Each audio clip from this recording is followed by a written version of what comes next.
it going, freaks?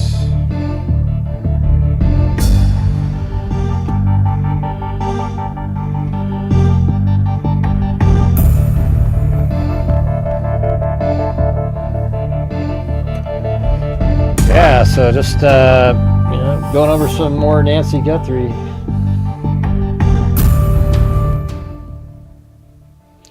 It's going to go over. So back in 2012, Cal Ripkin's mother was abducted, and they never caught the guy. And there's pictures of him, and so I thought I'd go over that first, just to sort of show, like, it does happen. She was abducted. There was never a demand, I don't think, or anything like that. But I think it's interesting. Plus, I said I was going to do that a few days ago, and I never got to it. But I figured we do that first, and then, it just shows you that one person can do something. And then maybe we'll discuss is it possible, what is it? The chef waiter theory that everybody keeps talking about. It's sort of lame, chef waiter, come on. What a stupid comparison. I mean, just say something else, It's not like clever or funny or, it's just, hey, a chef and a waiter, How about something like a boss and his lackeys? Something like that. And watch, it'll turn out the guy's it'll turn out the guy's an actual chef, and the individual was one of his waiters. Oh my God. Wouldn't that be crazy? Hey, thanks, Karen777. Yeah, I gave her back. Yeah. And for those who didn't know, thanks for spoiling the story there.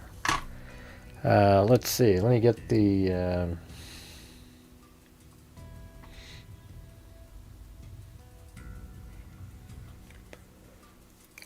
So I'll just wait for people to get here, I guess, for a minute or two. It's interesting because in the notes, one of the notes, they say we, the second one. So I think it's very likely that there's more than one person on the scene, but not in the house. I think there's just another person who drove the car. Like somebody was driving the vehicle, and there's only one person that went in the house. That's how I see it, anyway. It probably is PR gooch. I'm just goofing around. I don't, I'm sure everybody's already heard it.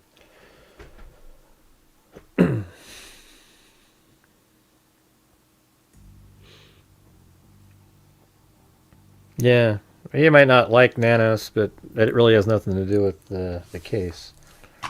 We always sit there, let's see, we have nothing to talk about. Oh, we hate Nanos. Let's do the hate Nanos campaign because we don't have anything to talk about. I think what we've done on my channel is we talk about things that are actually relevant and maybe, useful in trying to figure out what the hell's going on in the case. We don't do it's like, if you do a whole show talking about how bad Nanos is, what value does that have? I mean, seriously. I mean, can anybody answer that for me? What value does it have to do an entire, let's say we spent 3 hours and we just trashed. No, you don't have to apologize. I'm saying, I've said this for months and months and months. Yeah, sure. Yeah, maybe he screwed up the case, but there's no value in discussing it. And I don't really know, how, did he really screw up the case? Or is that just what people say because he didn't let the FBI take the DNA to a lab that they use, where the lab that he sent it to is one of the best there is also. It's not like he skimped on the, sending it to a good place. What channel is that? What channel is that, Jay? They were looking into that channel. Who? What are you referring to? I have no idea what you're talking about. It's as if you were having a conversation with somebody.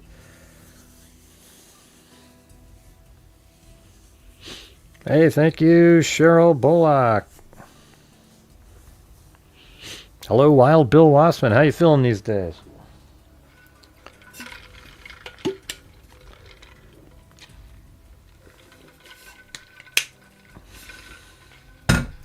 Anybody know what Jay's talking about? YouTube told me they were looking into that channel. I reported them. What channel? We haven't been talking about a YouTube channel. But nobody knows what you were saying. Maybe you thought you were somewhere else.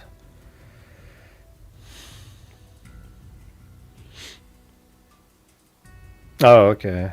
They copy my stuff, yeah. Why would they tell you? Why would YouTube tell you that they were looking into somebody? Yeah, they give out so little information. I contact them a lot, and it's hard to. You have to try to find somebody that actually helps. I've only done that a few times out of about 20, 30 times. There's been about 4 times where somebody seemed like a genuine human. Mm-hmm.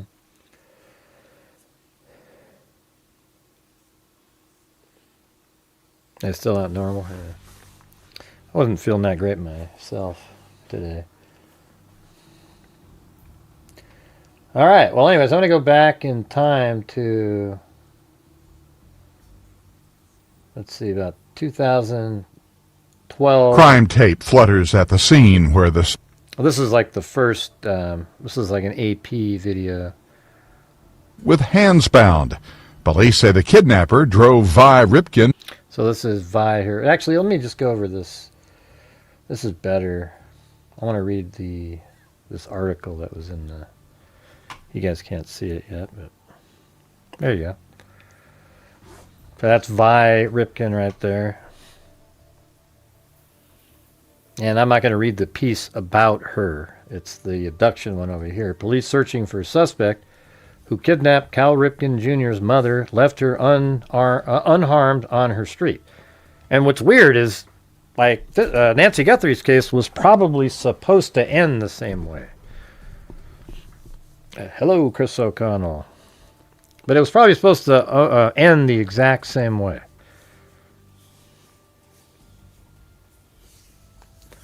Anyways, it said, bound and abducted in her own vehicle, Violet Ripkin was gone for 12 hours before her disappearance was reported to authorities, and amid an intensive search, she was quietly dropped off by her kidnapper on her secluded Harford County street. Isn't that weird? Like, I mean, where were the cops?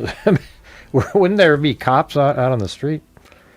A neighbor, Eric Snyder, 28, was arriving home from an overnight shift at a local warehouse when he saw a woman waving a white sweater out of a car window. There's a woman who's tied up in a car down the street, he told the nearby officers, who zoomed over to free the 74-year-old mother of Baseball Hall of Famer Cal Ripken Jr.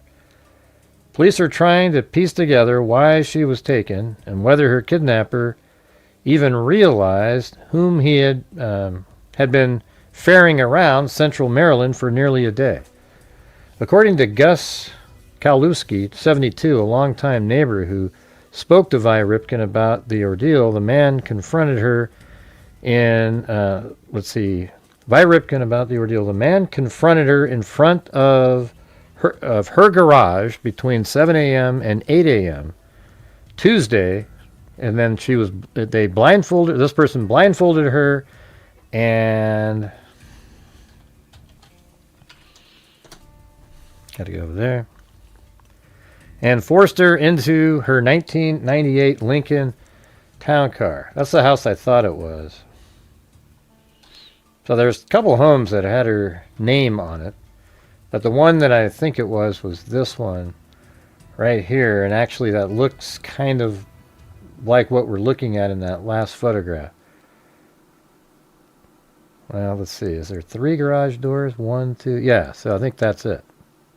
There it is. See? That's the house right there in the background.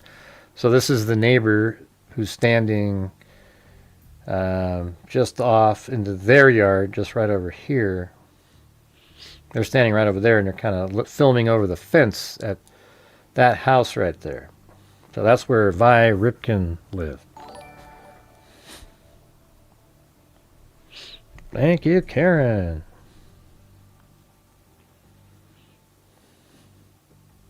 I finally got to it, Chris O'Connell. Here we are. Anyway, she was forced into her 1998 Lincoln Town Car at gunpoint. He also lit cigarettes for her and gave her food.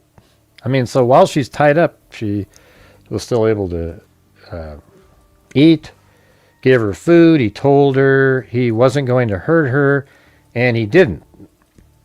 Baseball and, let's see, and this says, didn't, and this says, baseball and the Ripkin name never came up. Right now, we can't speak on what the motive is, Aberdeen Police Chief Henry Trabert said at a news conference. We are looking at every witness, every clue. Her return seems as mysterious as her disappearance. Though police said officers were in the area conducting patrols in marked and unmarked cars, the suspect was able to drive back to her street. Isn't that crazy? About 6 a.m. Wednesday, where he parked her car and apparently fled on foot. That's just wild, you know? Hey, look at that. We got Karen doing a 10 PayPal 10 match deal. Thank you.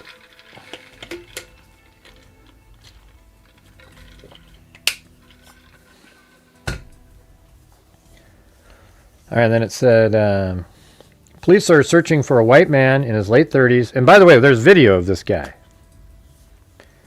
Late 30s to early 40s, who's wearing a light-colored shirt, camouflage pants, and eyeglasses, Trabert said. The suspect is armed and should be considered dangerous. Ripkin's children, including Cal Ripkin Jr., the Orioles leg, I'm not sure what that, legend. Jesus, it was like split up right in the middle. I was like, leg end? What the hell's a leg? Oh, God, look at that. L-E-G dash and then end. 2 words, but then it's actually supposed to be legend. Okay. And baseball Iron Man, who holds the streak for the most consecutive games played. She has lived for more than 46 years in her Clover Street home, where she established roots with her high school sweetheart, Orioles coach and manager who died in 1999. She had been a familiar face in the area, doing charity work, watching the minor league Ironbirds at Aberdeen's Ripken Stadium, which her family helped build. Let's see. Okay, I think it's down here.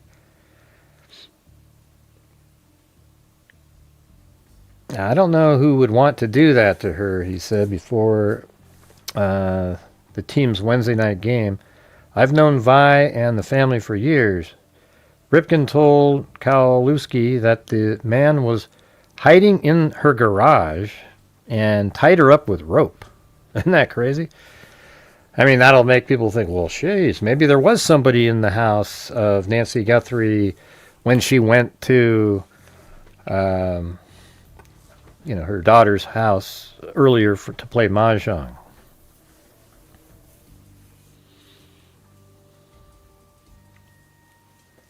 Yeah, so Ripkin told Kowalewski that the man was hiding in the garage and tied her up with rope. He put a mask on her and told her he just wanted her car and her money, but she was going with him, Kowalewski said. At some point, she could tell that they were driving on the Beltway, but was not sure where else they went. And there's probably, like Nancy Guthrie was probably, when she was in the car, she was probably, thinking she knew where she might have been at certain times. Thanks, Allie Cake and Wild Bill Wassman. Police would not say whether the kidnapper took her credit cards. Relatives and authorities were unaware that Ripkin, who lives alone, was missing until Tuesday night after Baltimore County Police received a call at about 8:15 p.m.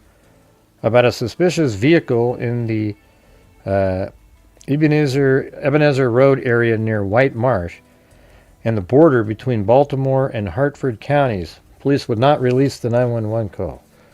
Kaliski said Ripkin told him the man had driven her to a convenience store and that someone inquired about spotting her in the back seat. Her abductors said she was the abductors said she was his mother and that she suffered from Alzheimer's. He said the person didn't believe the story and called police. Lieutenant Fred Butnick and the caller provided a tag number which showed that her car belonged to Ripkin, setting off the investigation. So the license plate was Vi Ripkin's license plate number, obviously, because she was taken in that car. Hey, thanks, Karen.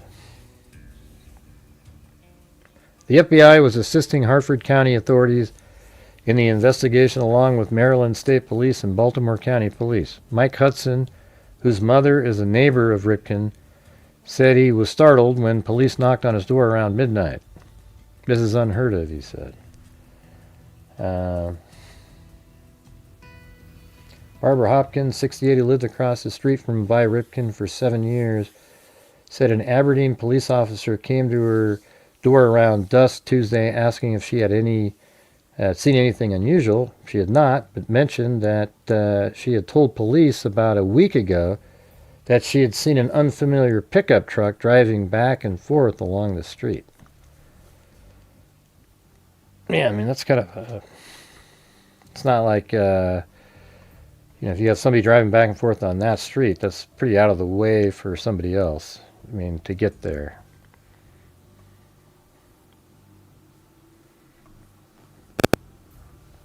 Uh-oh. Getting the popping sound again. Nobody knows where the hell that comes from.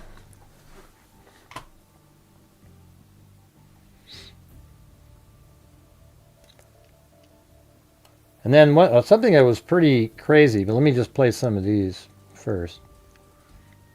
Well, let's do this in order here. So here's one.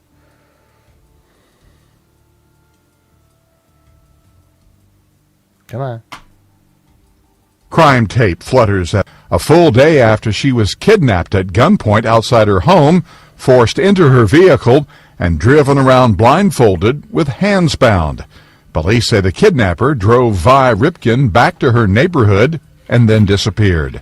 At about 6:15 this morning, she was located in her vehicle, unarmed, not injured, in close proximity to her residence. Police describe... Oh, by the way, do you guys see what I do with the sound wave over there? How it looks more like a fire? I put 3 sound waves on top of each other, but changed the color of each one and then changed it a little bit. The kidnapper as a tall, thin white male wearing glasses and camouflage clothing. It's actually just a voice thing. They don't know the motive. I came out here about 7:25 to turn a pump onto the pool I do every morning, and I missed that whole thing for about 5 minutes, 10 minutes. If I saw what's happened, I would have, with a strange man, a guy like that, especially with a mask on, I would definitely call the police or have been laying dead here. Police haven't said if the kidnapper used her credit or ATM cards. A guy saw her tied up, her hands, and he said, why is she tied up? And he said, it's my mother, and she has Alzheimer's, and we have to keep her under lock and key because she wanders off. But he thought it was suspicious, so he called the police. As authorities... That's crazy. All right, and then here's another one.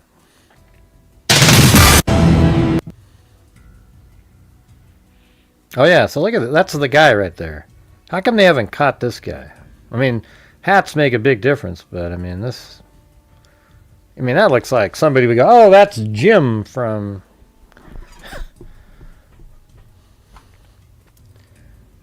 I mean, look at that. You didn't make an arrest on that video? And everybody's sitting there going, how come they can't arrest the guy when he's got a balaclava a jacket, a backpack, all clothing you wouldn't, probably never wore before. Who cares if it's flickery? It just means that it's filming at like 4 or 5 frames a second. It has nothing to do with anything. You still can pause it and see what he looked like. And that one they slowed down, obviously. And there he is leaving. And that's why, it looks like he's almost floating, because it's taking a shot every maybe 2 frames a second on this. And this is because, this is 2012. And they probably didn't have as much storage, so you could still get video footage, but you could save space just by saying like 2 frames a second. Usually it's 30 frames a second. That's why it looks so clear for the rest of us.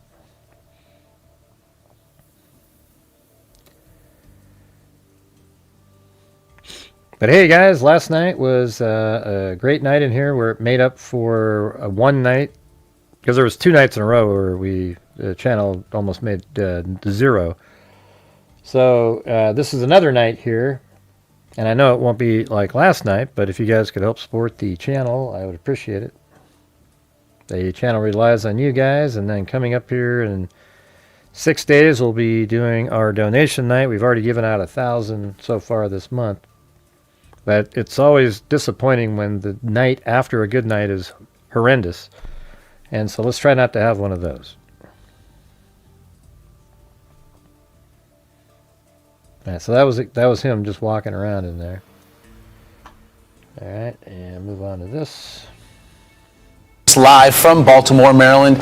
Expected. I mean, she's a tough woman, but it's a very traumatic ordeal. It's almost one of those bizarre things that happen that you're looking at it and you're saying, is this really happening? To us. So mom's doing pretty well. I know when I heard it, you look around your home and you think, well, I mean, she must have thought, living there for almost half a century, the house where you grew up, and suddenly this is what happened there. What's it like for her to be in that home now?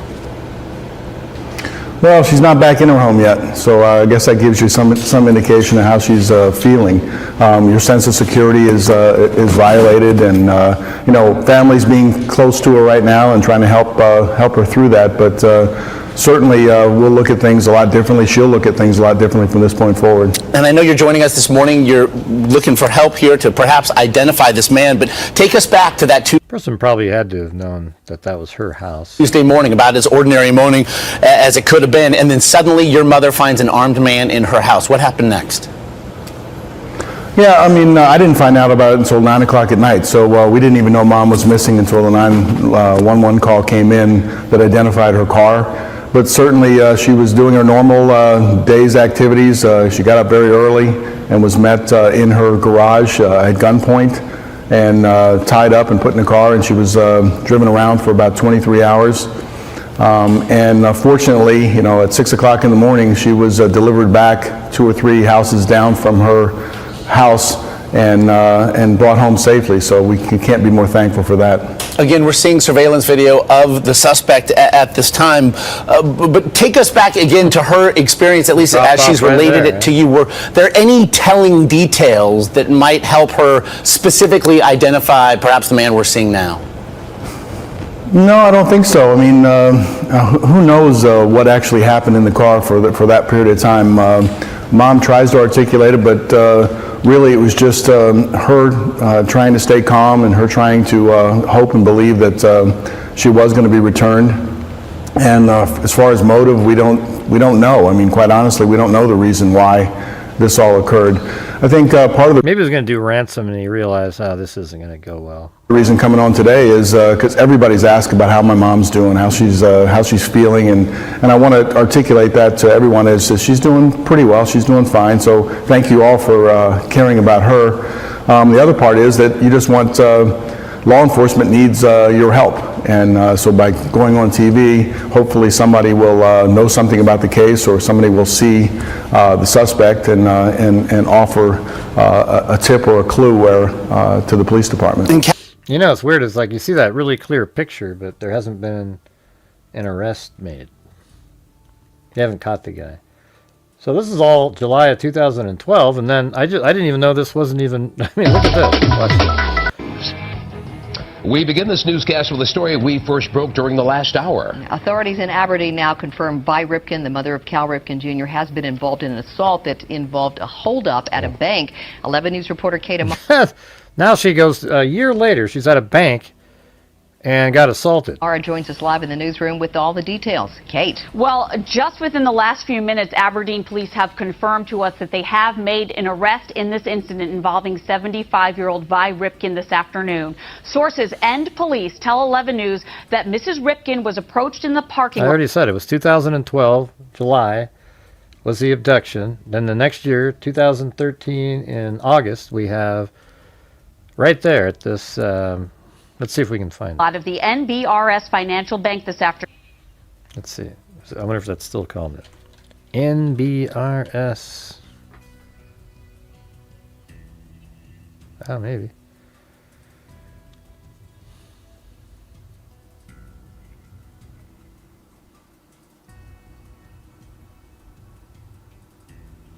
Kind of looks like that might be right.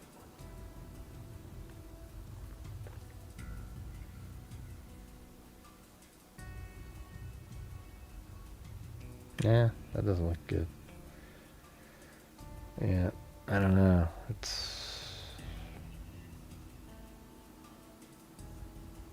Yeah, maybe it's just different. I don't know. It's hard to make it out. They do give the address in here, though. Oh, that's not the right place. By a suspect with a weapon believed to be in the parking lot of the NBRS Financial Bank this afternoon by a suspect with a weapon believed to be a gun. She was not injured and nothing was taken from her. Sky Team 11 was over the scene. We saw police activity in the parking lot of this bank. It's at 201 West Bel Air Avenue. Okay. I knew I'd heard that earlier. 201...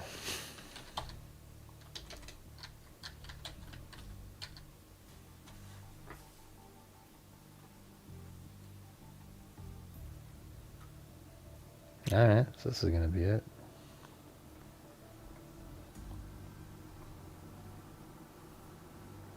With police in the parking lot of the NBRS Financial Bank. That's it. So that's the parking lot, so the back side. Just like that. There you go. See, right there. Even looks the same after all this time. Hey, wow, thanks again there, Chris O'Connell. This afternoon by a suspect with a weapon believed to be a gun. She was not injured and nothing was taken from her. Sky Team 11 was over the scene. We saw police activity in the parking lot of this bank. It's at 201 West Bel Air Avenue, with police focusing on a blue Buick sedan in the parking lot there, right there. Sky Team 11 was also over the Ripkins' house. How weird is that?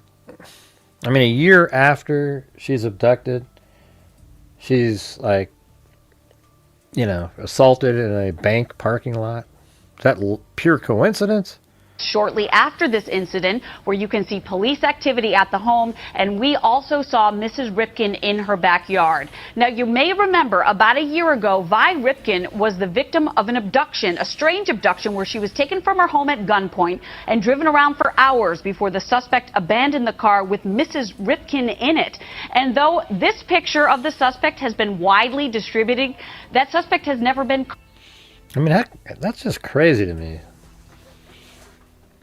I mean, there's even other shots of that suspect has out there that are clear. Never been caught. Although Aberdeen police today tell us that they have no indication today's incident has anything to do with this earlier abduction. They tell us, quote, she has simply had a string of bad luck. Okay. I'm using the word simply had a string of bad luck. I mean, come on. That's, I don't know. It's one of Maryland's modern mysteries. Who abducted Vi Ripkin? That's right. 5 years after someone kidnapped Cal Ripkin's mom. This case has never gone cold. After all, they have an image of a suspect. And today, they are circulating this new sketch that shows how that man's face may have changed over the last 5 years. The Ripkin name is forever tied to Aberdeen, and that's where someone brought the famous family to its knees when they abducted the Iron Man's mother, Vi, from her own home back in July of 2012. He wanted her money and her car, and told her to get in the car, tied her up, blindfolded her. He was going to put tape on her eyes first, she said, or something, but then he put this mask on her and then drove off. The following day, Ripkin turned up in her abandoned car just a block or so from her home, and police would later circulate these images of her alleged abductor, but they've never been able to track him down. Drove off. The following day, Ripkin turned up in her abandoned car just a block or so from her home, and police would later circulate these images of her alleged abductor, but they've never been able to track him down. Now, one of the country's top forensic sketch artists has come up with this new drawing, which... You mean the drawing of two guys that look totally different, other than the baseball cap bent? I mean, this guy's got a nose that looks like Brian Koberger. You know, just totally, these two look totally different. They look like everybody else. Shows how the suspect may have aged since he went on the lam 5 years ago. We thought it would be a great opportunity to put this image out there and hope you could see the clear image of the individual. I think he looks very unique. It's someone... What do you mean you see a clear image? That's such a misleading... You can't say that shit. This is a clear image of him, you guys. Well, it doesn't even... It's not him. You know? It's a drawing. It doesn't look... If you had an image that looked that clear, then you would be showing people that picture. So it's really misleading for this guy to say what he just said. Listen. Listen to that again. This new drawing, which shows how the suspect may have aged since he went on the lam 5 years ago. We thought it would be a great opportunity to put this image out there and hope you could see the clear image of the individual. I think he... Okay, it's a clear image because you drew it to make it clear. If you had a picture that you're doing the drawing from that was that clear, wouldn't you just put that out there? He looks very unique. It's someone out there in the audiences that we're hoping to capture will look at this person and go, wow, that was an old friend, a neighbor, an acquaintance, a coworker, just to kind of keep the image in people's minds to maybe find the person who did this. Since the abduction, Aberdeen police and the FBI have responded to countless tips, and the city detectives alone have put in more...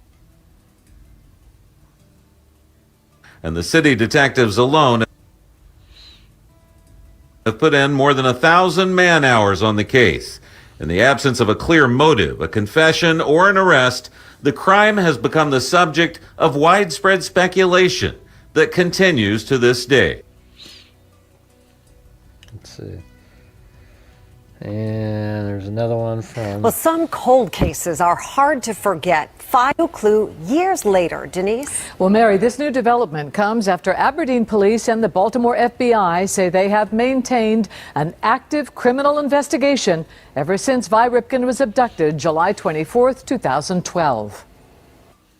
It happened on this street in Aberdeen. A man broke into Vi Ripkin's home and forced her at gunpoint into her own car. She told her neighbor what happened next. They tied her up and put a mask on her. He was going to do something else first, and then told her to get in the car. He wanted her in a car. Once in that car, the suspect drove Vi around for 23 hours. He was captured on surveillance video using her credit cards. A sketch was released, a reward offered. There's yet other no surveillance. arrest, a fact that even 2 years ago upset Cal. Mom is forever affected. There's no doubt about it. And we're forever affected as a result of that. And it's a little unsettling. He's still out there. But maybe this will help. One of the nation's top age-progressive artists has... Age-progressive art. What the hell are you talking about? This is 5 years later. We don't know how old the guy is. Forget it, man. These people, I tell you. All right, so let's watch this thing here. This is from at the time. Once again, I just want to reiterate some facts that were already out to the press earlier. It's only 5 minutes long. Chief, can you just hang on 1 second, please? Yes. Ready? Go ahead. Okay. The Aberdeen Police Department received a call from the Baltimore County Police Department last night at about 8:30 p.m., at which time county police... Go ahead. Okay. The Aberdeen Police Department received a call from the Baltimore County Police Department last night at about 8:30 p.m., at which time county police had received a call about a suspicious vehicle in the Ebenezer Road area of the county, and the information that was obtained at that time led to the investigation of Miss Ripkin's disappearance. At about 6:15 this morning, Mrs. Ripkin was located unharmed in her vehicle in close proximity to her residence. At that time, she was assessed by local paramedics from the Aberdeen Fire Department, where she was not found to be injured, and at this time she is resting with her family.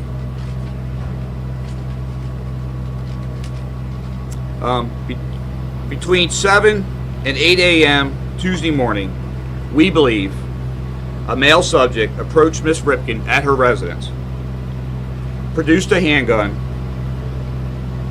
and forced Miss Ripkin into her vehicle, at which time he fled the area.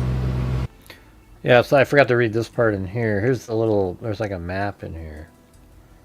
So it says, between 7 and 8, Vi Ripkin is forced into the 1998 Lincoln Town Car by a man wielding handgun at her home in Aberdeen. At 8:15, Baltimore County Police receive a report about a suspicious vehicle carrying a man and an older woman on Ebenezer Road near the White Marsh. A tag number leads authorities to discover the car is registered to Vi Ripkin. And then, you know, so this is where her house is, but it was way over there. I mean, I guess there was this other location that I put a pin on earlier. Yeah, I think that's it right there.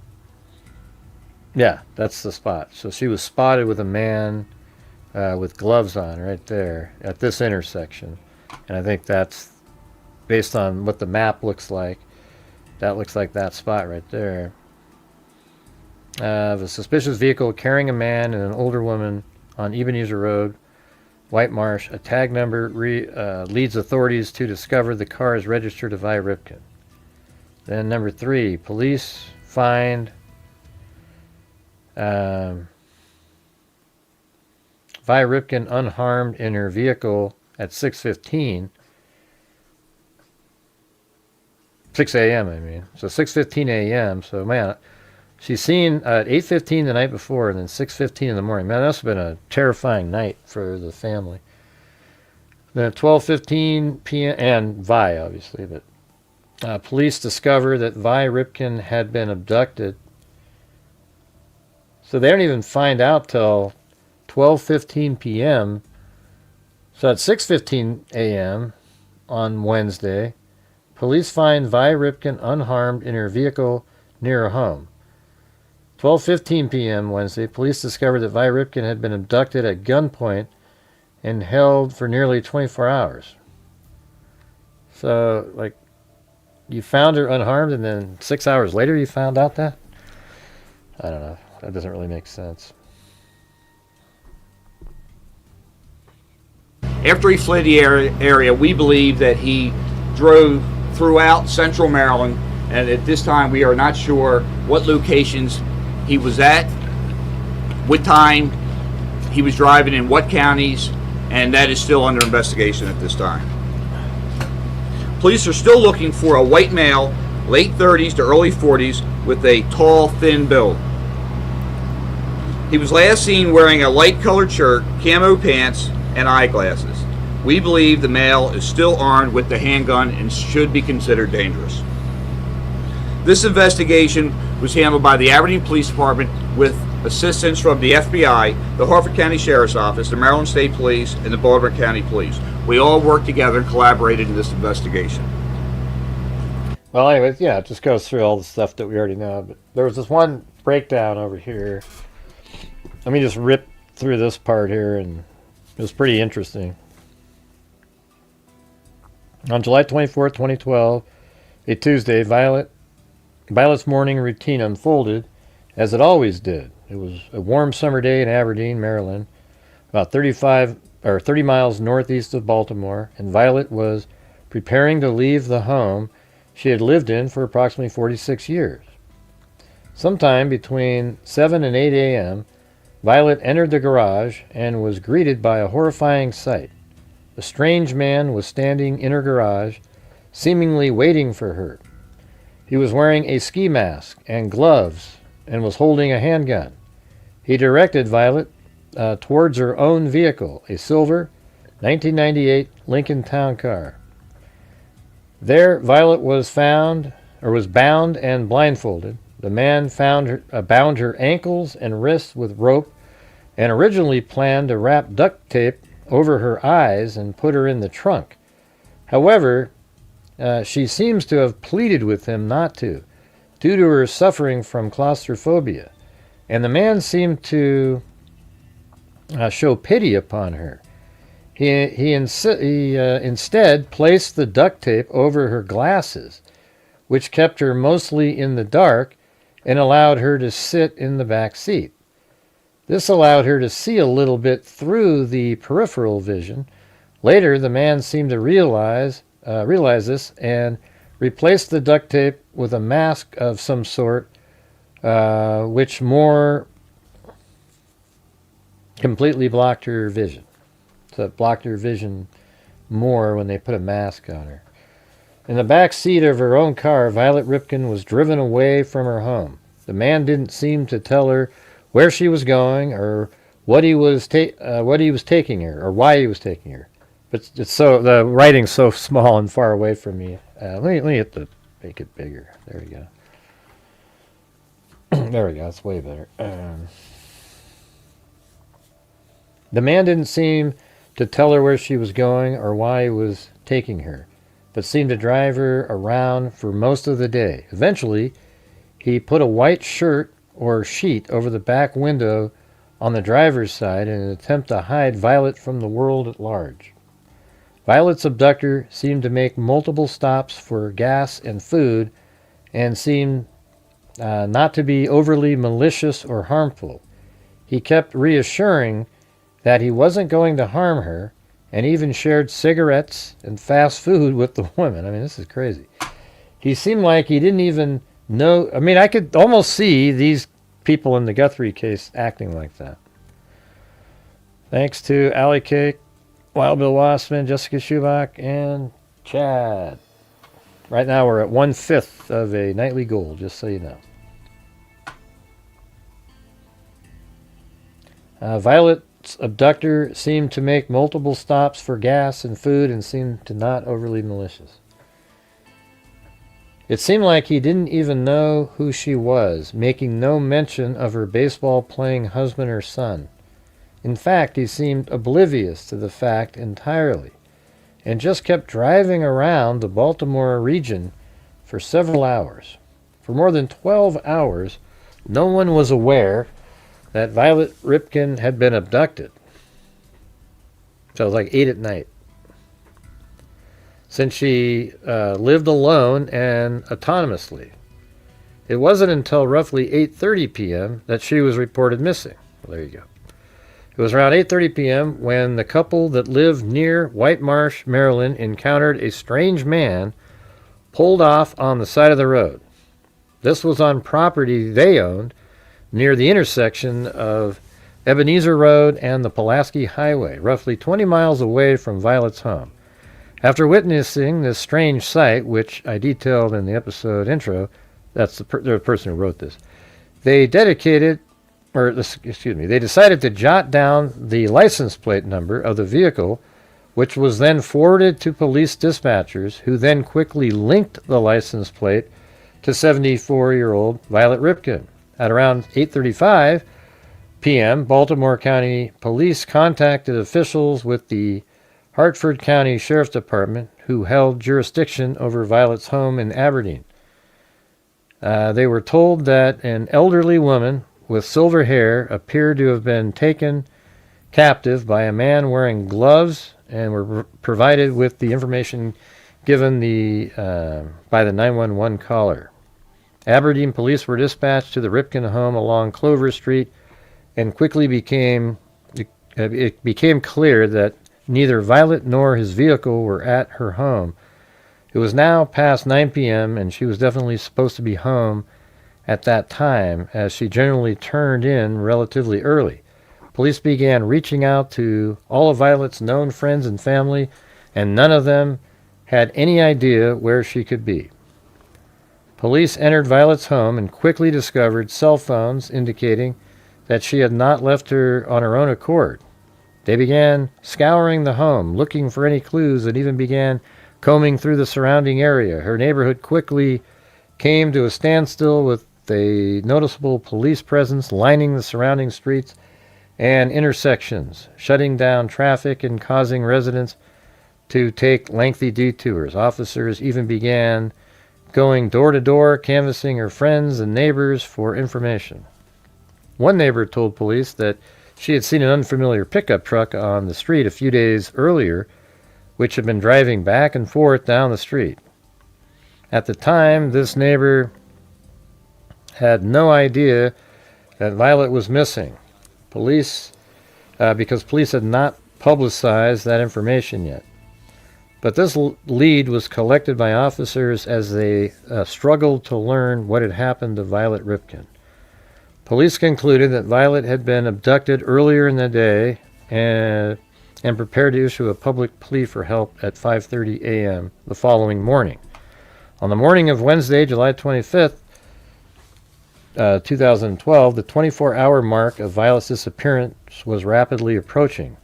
Police sent out a press briefing that morning, informing the world at large of Violet Ripkin's disappearance and possible kidnapping. About 45 minutes after the press briefing was released, at around 6:15, almost like the guy heard it, a 28-year-old neighbor of Violet named Eric Snyder was returning home from an overnight shift at a nearby warehouse.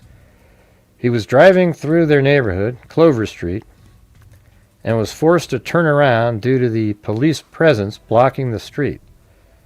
They were still looking for clues in Violet's disappearance, and Eric had to turn around and go a roundabout way to get home. However, moments later, Eric came upon an unusual sight. Man, that's so crazy.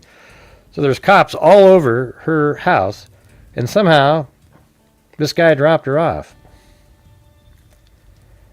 However, moments later, Eric came upon an unusual sight. He saw a silver sedan parked not too far away with an elderly woman sitting in the back seat.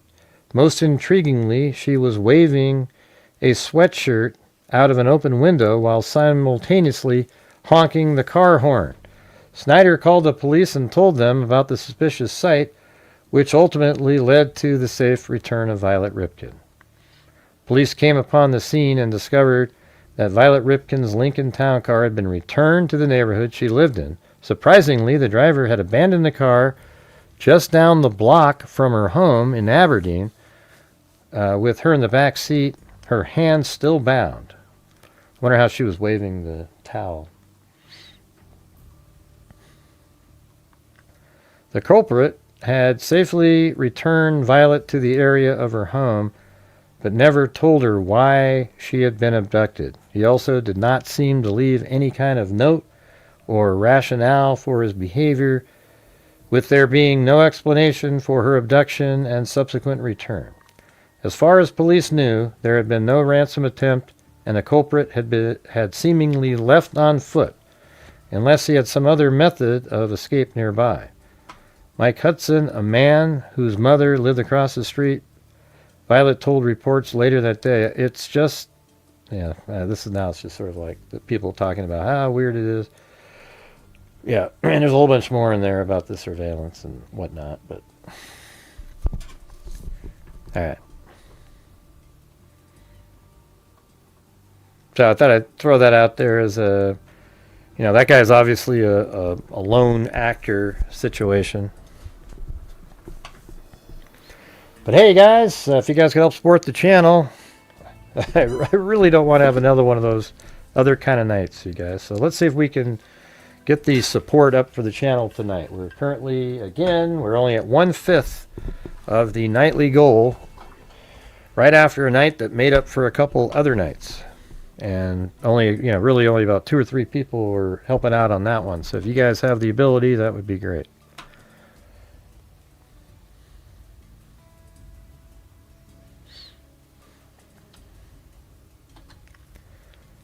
Okay, well, I guess now we're going to be talking about, the Nancy Guthrie case. I mean, we're just there. It was a comparative case.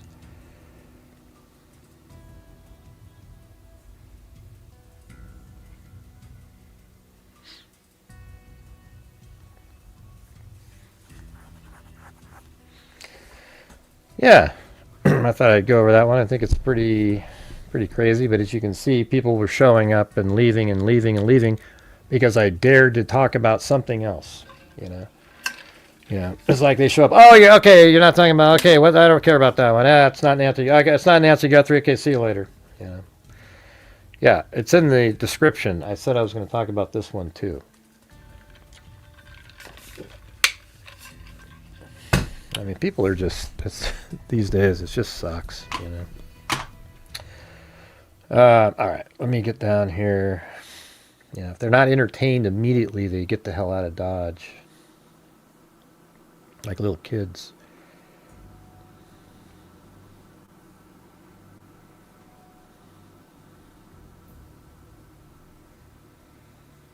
Yeah. So, anyways, there's a lot of people out there that keep saying this crap about, you know, stuff like there's this chef and a waiter. I mean, it's just such a childish sort of comparison, by the way, you know. But yeah, is there some guy that's like the mastermind behind the scenes? And then, you know, the guy that shows up, you know, this picture here, I made this one out of images, but they're not there in that picture. But, you know, this guy who then shows up later in the videos. Here, I'm going to go back here for a second. I'm going to save that. And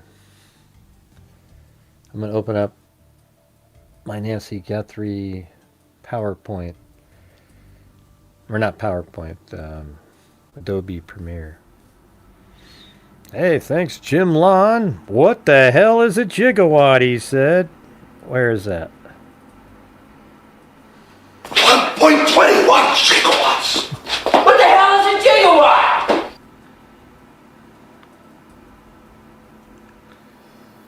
Alright, just loading it up. Thanks, Karen.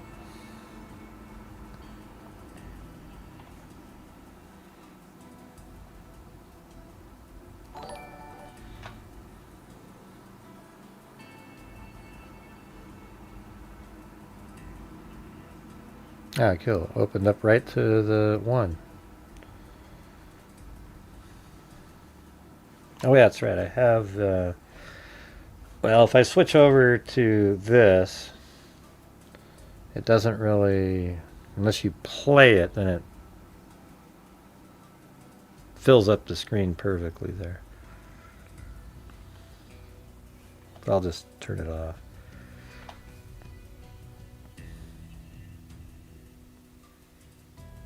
So you have this guy here, and probably the thing that makes everybody think there's the mastermind is because they think this guy's an idiot, the way he moves around here.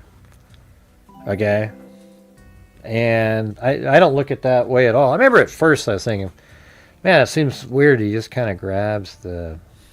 But that's not what he's doing. He's just there, and he knows, I'm going to remove this camera. That's it. Now you think, well, how come he didn't bring this? How come he probably, you know, you look at it, it's probably really easy to remove, you know. It's probably really easy to remove that kind.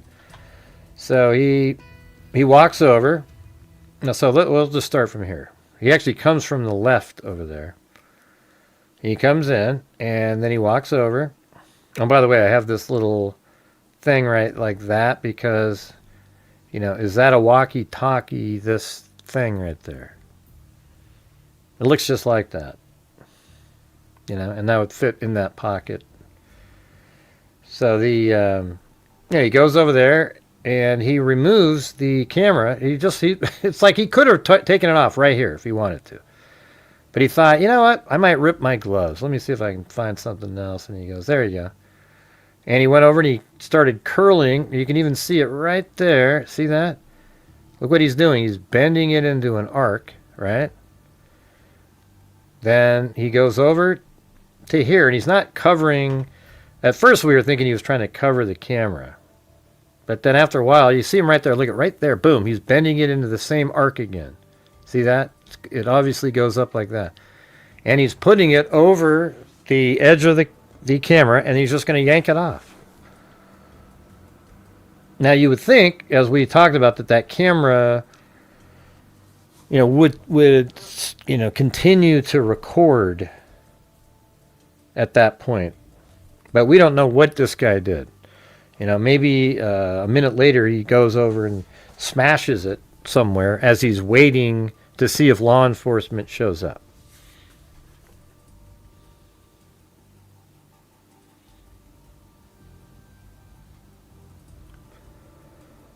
Thanks, Wild Bill, Alley Cake, Karen, and Jim Lawn.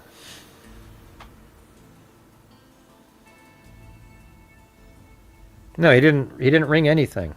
Why would he ring the doorbell? That's ridiculous. Where do people come up with this stuff?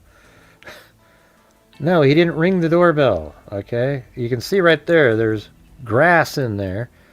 Part of the weed, you pulled off the damn light. I mean, the camera, I mean. And then on the ground, you can even see the stuff. It's right there. All that is part of that plant. Right? And this one apparently maybe is a picture from a different day, they say. Wearing pretty much the same clothes. Doesn't have a backpack on, though.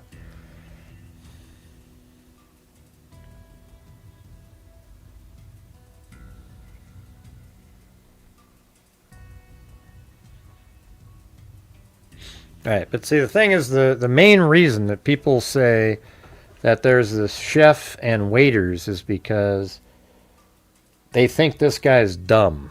And I don't think he's dumb at all. In fact, they haven't been caught yet.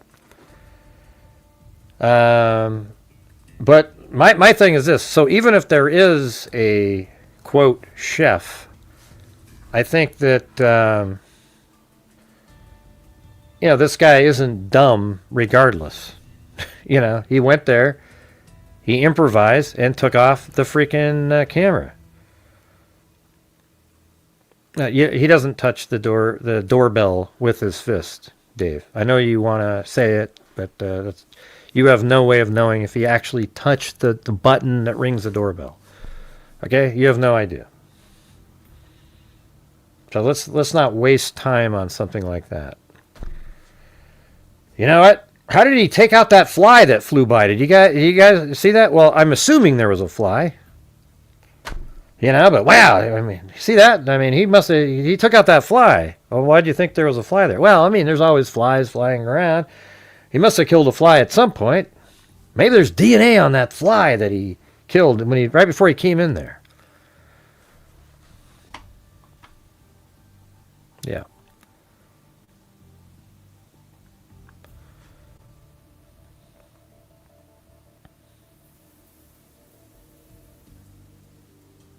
Yeah, and then on one of these videos you can really see, I think it's, can't remember which one.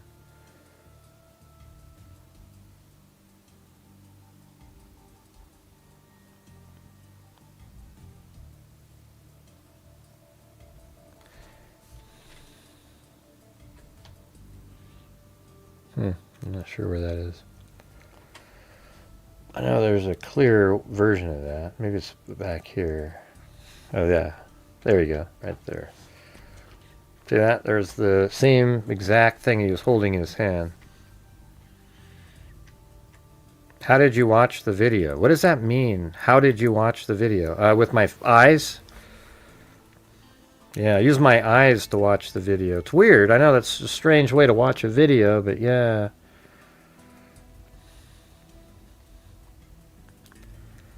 How did you watch? Hey, everybody, how did you watch the video?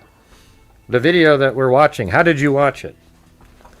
Davey Dave is asking, how did you watch the video? Well, it's really strange. Through billions of years of evolution, we have these things called eyeballs. And when the video was playing, I had my eyes open, where light coming from the screen went through and into my eyes and made it to the into my brain. Yeah. Okay.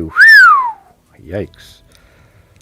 Hey, there's Karen with a challenge, you guys. A $10 PayPal if you guys do $10 of anything inside the show here. Just trying to make it happen again. It's just every night.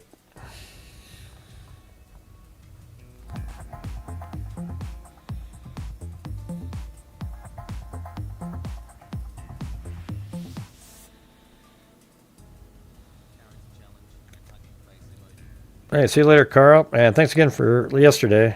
Appreciate that, you guys. That was amazing.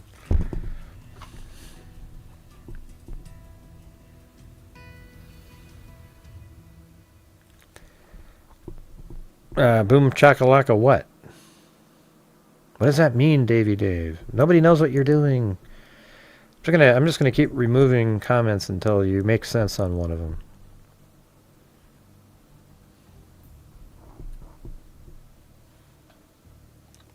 Yeah, it's from people like you.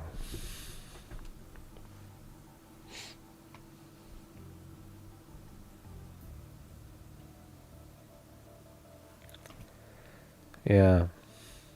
See, we're getting answers from people. I'm not sure what happened. Somehow the comment, did this one not make it onto the screen? I don't know. It's weird. The light was emanating through the screen, creating a picture that was able to see with his own eyes. Yeah.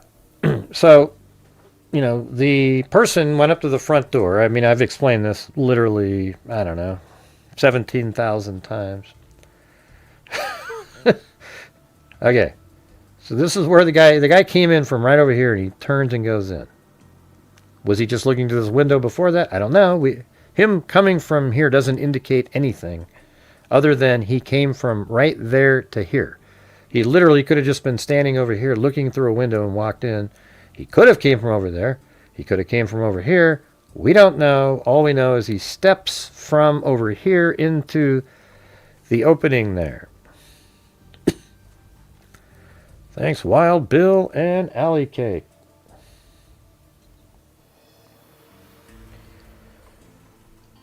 All right, so let's go. Let's just do this again. And it's always better to have this out.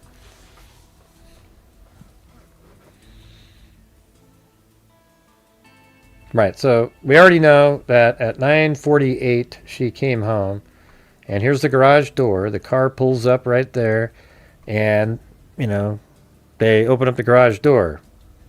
Tommaso, they open up the garage door, and Tommaso walks Nancy over to the door in the house, and that leads from the garage into the house. And the door is about right here, where I'm going like this, right?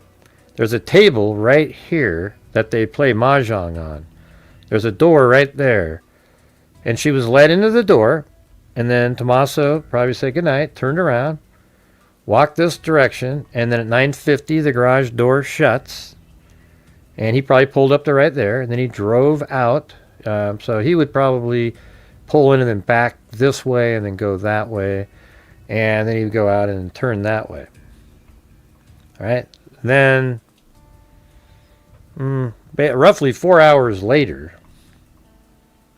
in the middle of the night, after Nancy is already inside her room and asleep, I bet you she went to bed. If she got home at 9:50, the garage door shuts, I'd say by 11 she's already in bed, at the very latest. And when she's in bed, her phone and, I guess her watch maybe is on a counter. She's just sleeping. Hey, thanks, Karen. And she goes to sleep. And then I've got some pictures that are actually, I made a long time ago that are pretty good for this part. So it's kind of like that, like this is what the guy, it would look like. I mean, it's crazy. This is what her room literally looked like. It had a window there and a bed there and everything. So you could have a scenario like this where he comes in. This is going to be later, though. We'll get to that in a minute, but this is what it's going to look like later. So at she's in bed sleeping, all right? And she gets to bed at, let's just say 11 o'clock. And then about 2 hours and 45 minutes after she goes to bed, the person comes up to the door here and takes off the camera. And the reason they took off the camera was because Nancy was going to be abducted from right here, and a vehicle was going to be pulling up. I've been saying this since day 6. I mean, right at the beginning.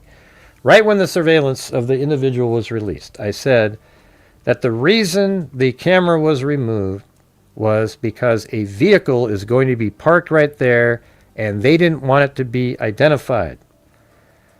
And that's the only reason the camera was removed. They didn't care about any of the cameras. You know why? Because they had a balaclava on, and they were wearing clothes that likely they purchased in advance and had never worn this stuff at all, so nobody would go, oh, that's my buddy Jim who wears that stuff, you know?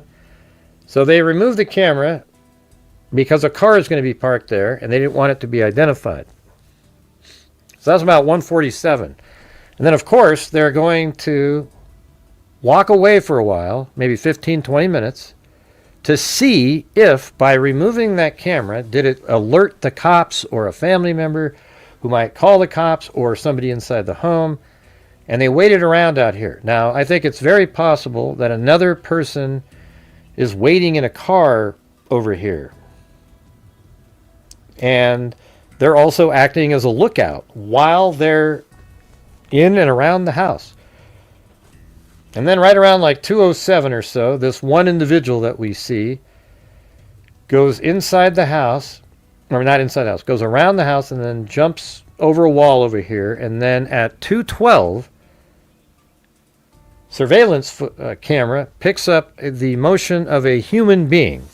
Now, when Nanos was asked about that, Nanos said, well, I guess it could have been an animal too. Well, would you ever say that if the camera was inside the house? No, you wouldn't.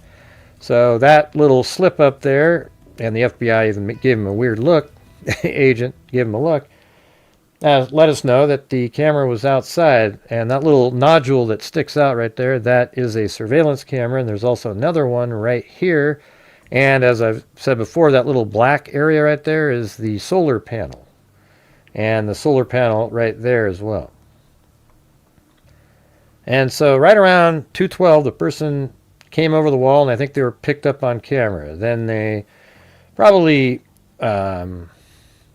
propped open the back door and this door over here for an easy escape if needed. So then they go inside the house, and if there was one, I think there's two people now. I used to think there's only one that goes into the home and so forth. But I think if it was a lone person, he would have had to tie her up, go out and get the vehicle, pull it up.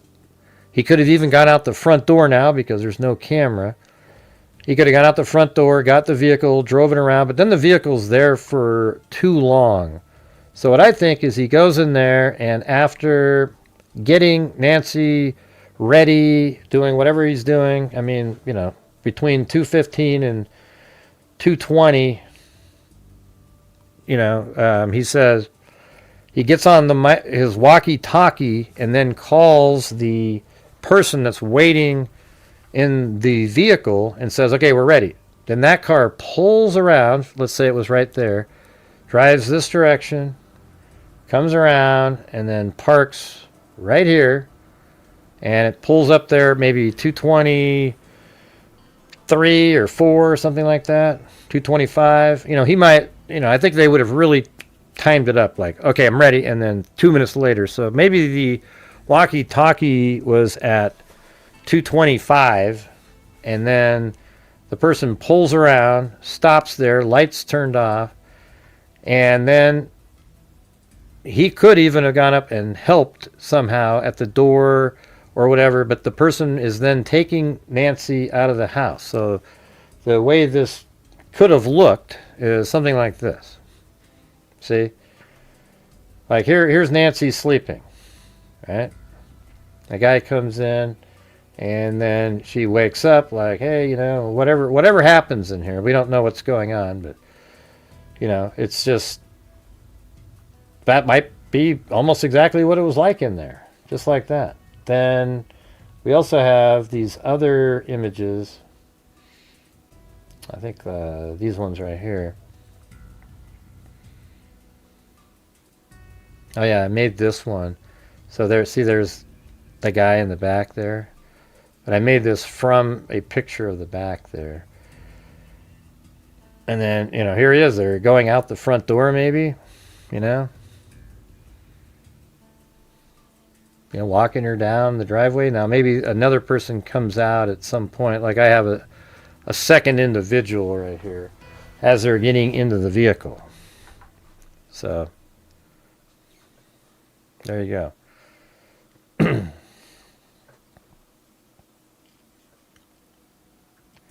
Well, you guys, we're still only at 1/4 of a nightly goal, so if you guys could help support the channel, here we are again. You know, I just need to have a little bit of consistency in here. It'd be great.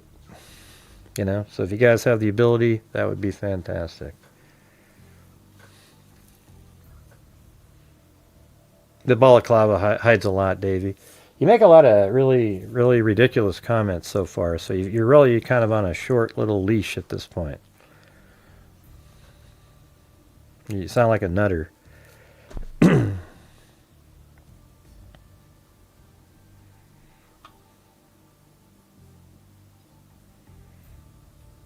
What are you talking about?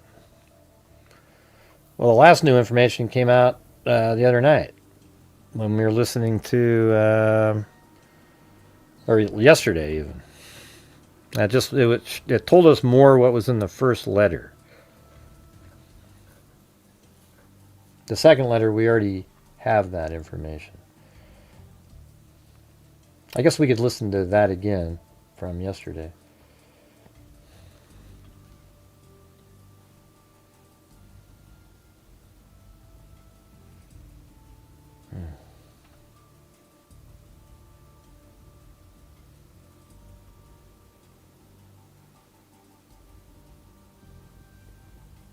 This one? Yeah.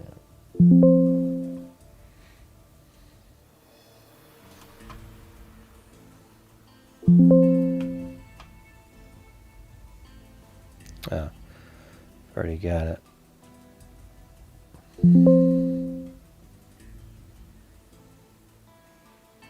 Anyways, are any of you guys hearing what I'm saying? We're just 1/4 again. There's been bits of this that have been talked about online. There's been parts that people know, but I don't think they know all of the verbiage. And I think this is very important because it sets the tone for what was about to come. So I'm going to read you part of it. This is Crime Junkies again. But I don't think they know all of the verbiage. And I think this is very important because it sets the tone for what was about to come. So I'm going to read you part of it. This is how it started. Hello, Savannah. We have your mother, Nancy. She is safe but scared. She will be held for ransom, and once payment is received, she will be released unharmed. We will be holding her for a maximum of 7 days. So they're saying they will only hold her for 7 days? For 7 days, right.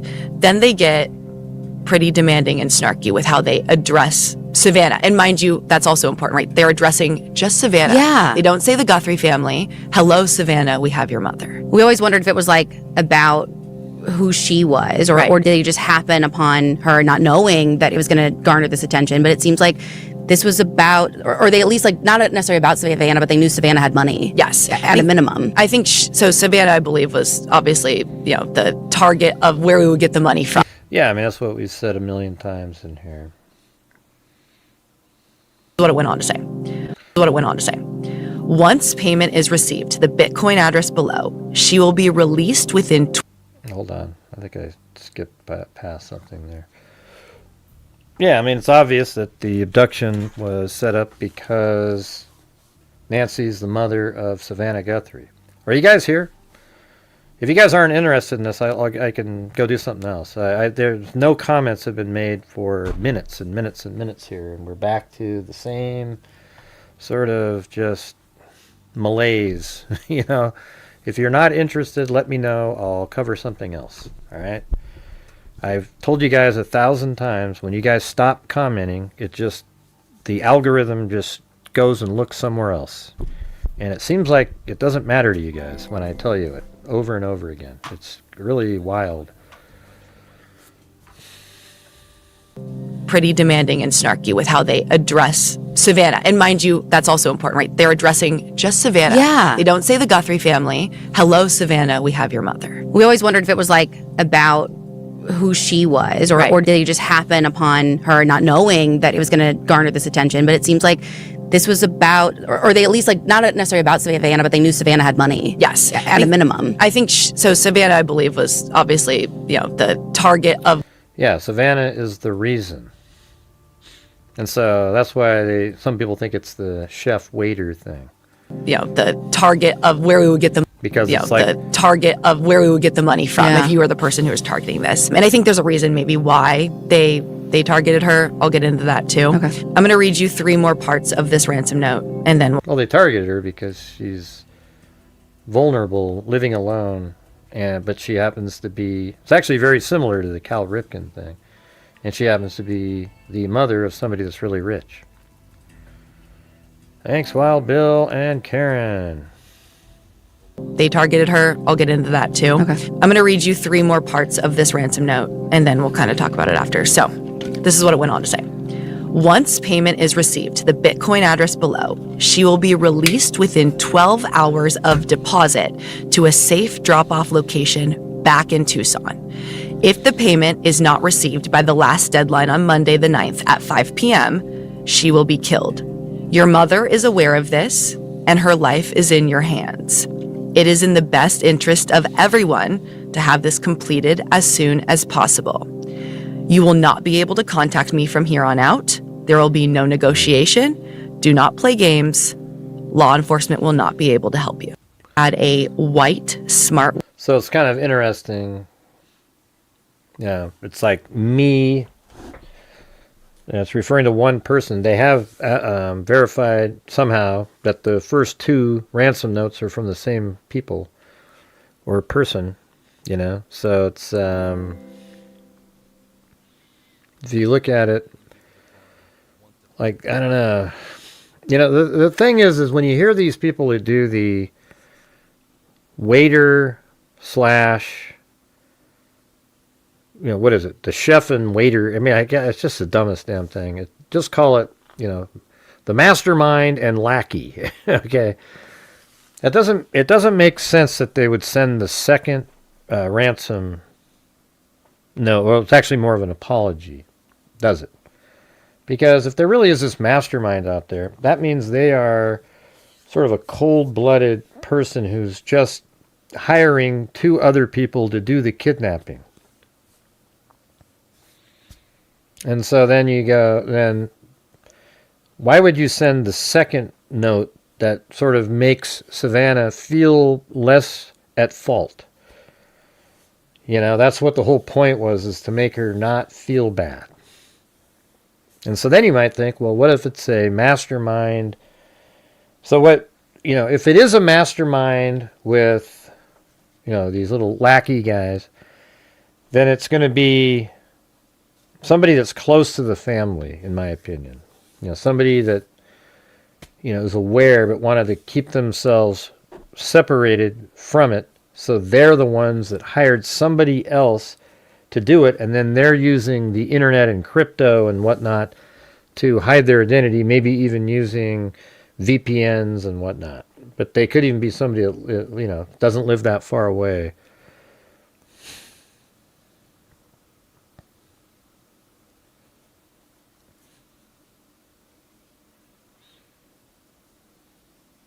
Yeah, but they're not going to be able to, they wouldn't be able to use the same communication, Chris O'Connell. Like, how would they know, if there's a mastermind, they're using this encrypted server out, whatever they're doing, to do their communications. So I don't think that they would have the, be able to get on that same email chain. They're sort of like these separate, they're just tools for the mastermind. I thought it actually popped into my head, and then I ruled myself out. with the same piece of information. And then this part right here lists the things that they're the same two that we heard about. Had a white smartwatch that was on the floor near her bed, like at the. So white smartwatch that was on the floor. They got that out there really quick. Had a white. Well, that's exactly what happened to me, Chris O'Connell, when I said the same. When I thought the exact same thing, I went, "Oh wait, no, that wouldn't make sense." Had a white smartwatch that was on the floor near her bed, like at the foot of her bed. And then there was this floodlight that was destroyed in the backyard. So those two clues are what gave the FBI kind of the wherewithal to say, this is not a hoax. At least they didn't think so, or they were investigating it as possibly legitimate. But for those who haven't heard it, this is the verbiage that's in ransom note number 2. We did not fully grasp the series. All right. So here you got this cold-blooded. Hey, thanks so much there, Chris O'Connell. Now we just got to get some couple challenges going. You just ruled yourself out.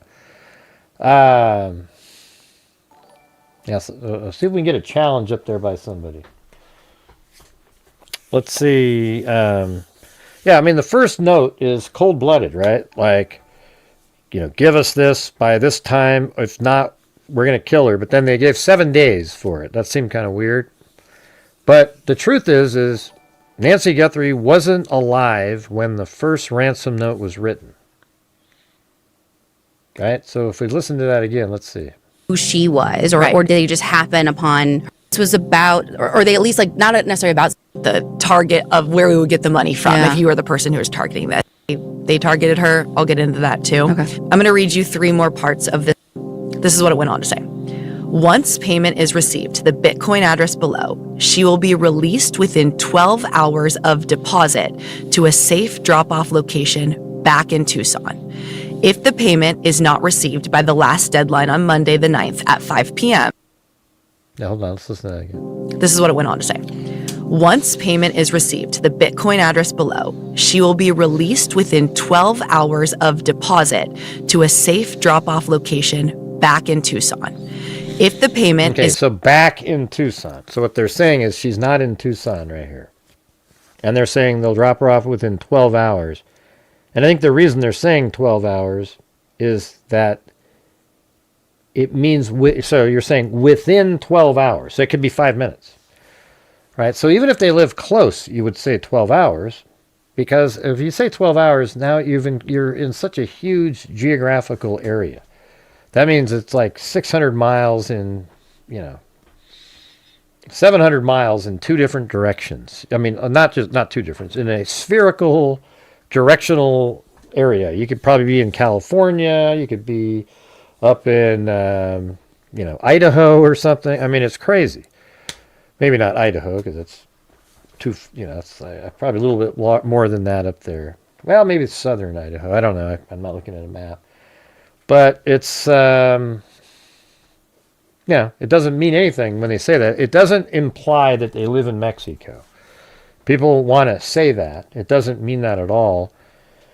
When they say back in Tucson, and it could be that they want cops to look outside of Tucson, and it might be farther away, and yet they're right there with her.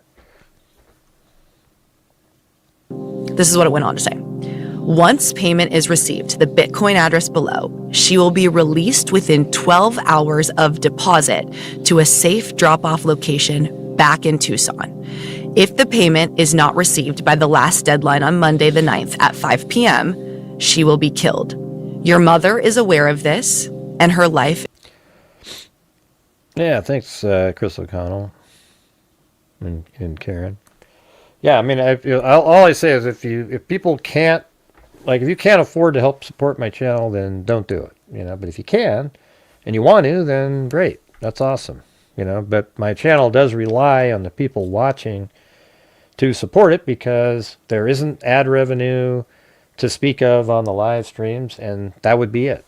So to do what we've been doing over the years, if you're new here, my channel's donated $301,000 out of the income and ad revenue. It's every single thing that comes in since January of 2020. We've donated $301,000 out of the income to the channel, not, fundraisers or whatever you want to call them.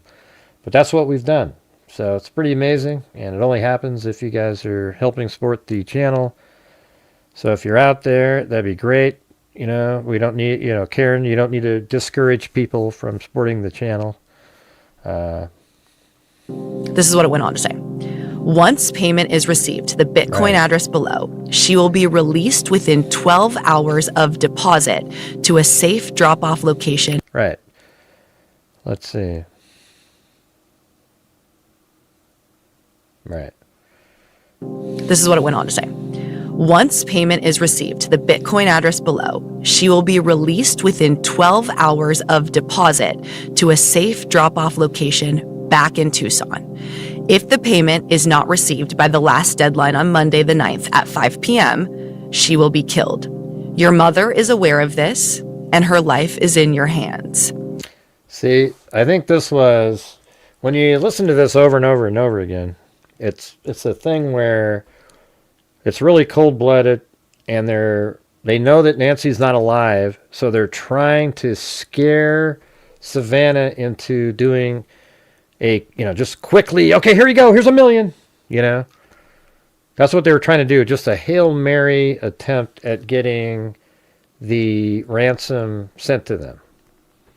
And so they got really like, hey, it's going to be your fault. Your mother is aware of this, and her life is in your hands. See, her life is in your hands, Savannah. Okay? The life is in your hands, Savannah. Your mother is aware of this, and her life... And so, I guarantee you that these kidnappers would have told Nancy, hey, if your mom doesn't pay, you're dead. Okay? That's what they're saying they told her. But there's no way they would have said that. Your mother is aware of this, and her life is in your hands. It is in the best interest of everyone to have this completed as soon as possible. The best interest of everyone. What a weird sentence that is. That was one that was stood out to me too. It is in the best interest of everyone to have this completed as soon as possible. It's weird. That's almost like they got that from the movie Draft Day. The scene with Costner when he says, it's in the best interest of both of us. I mean, almost, it's weird. It's the same. It is in the best interest of everyone to have this completed as soon as possible. You will not be able to contact me from here on out. There will be no negotiation. Do not play games. Law enforcement will not be able to. Yeah. So it's really like, you just send it in right now. But then it's 7 days. So that one contradicts the kind of forcefulness of what they're trying to get the money, and all of a sudden you give them 7 days. Why?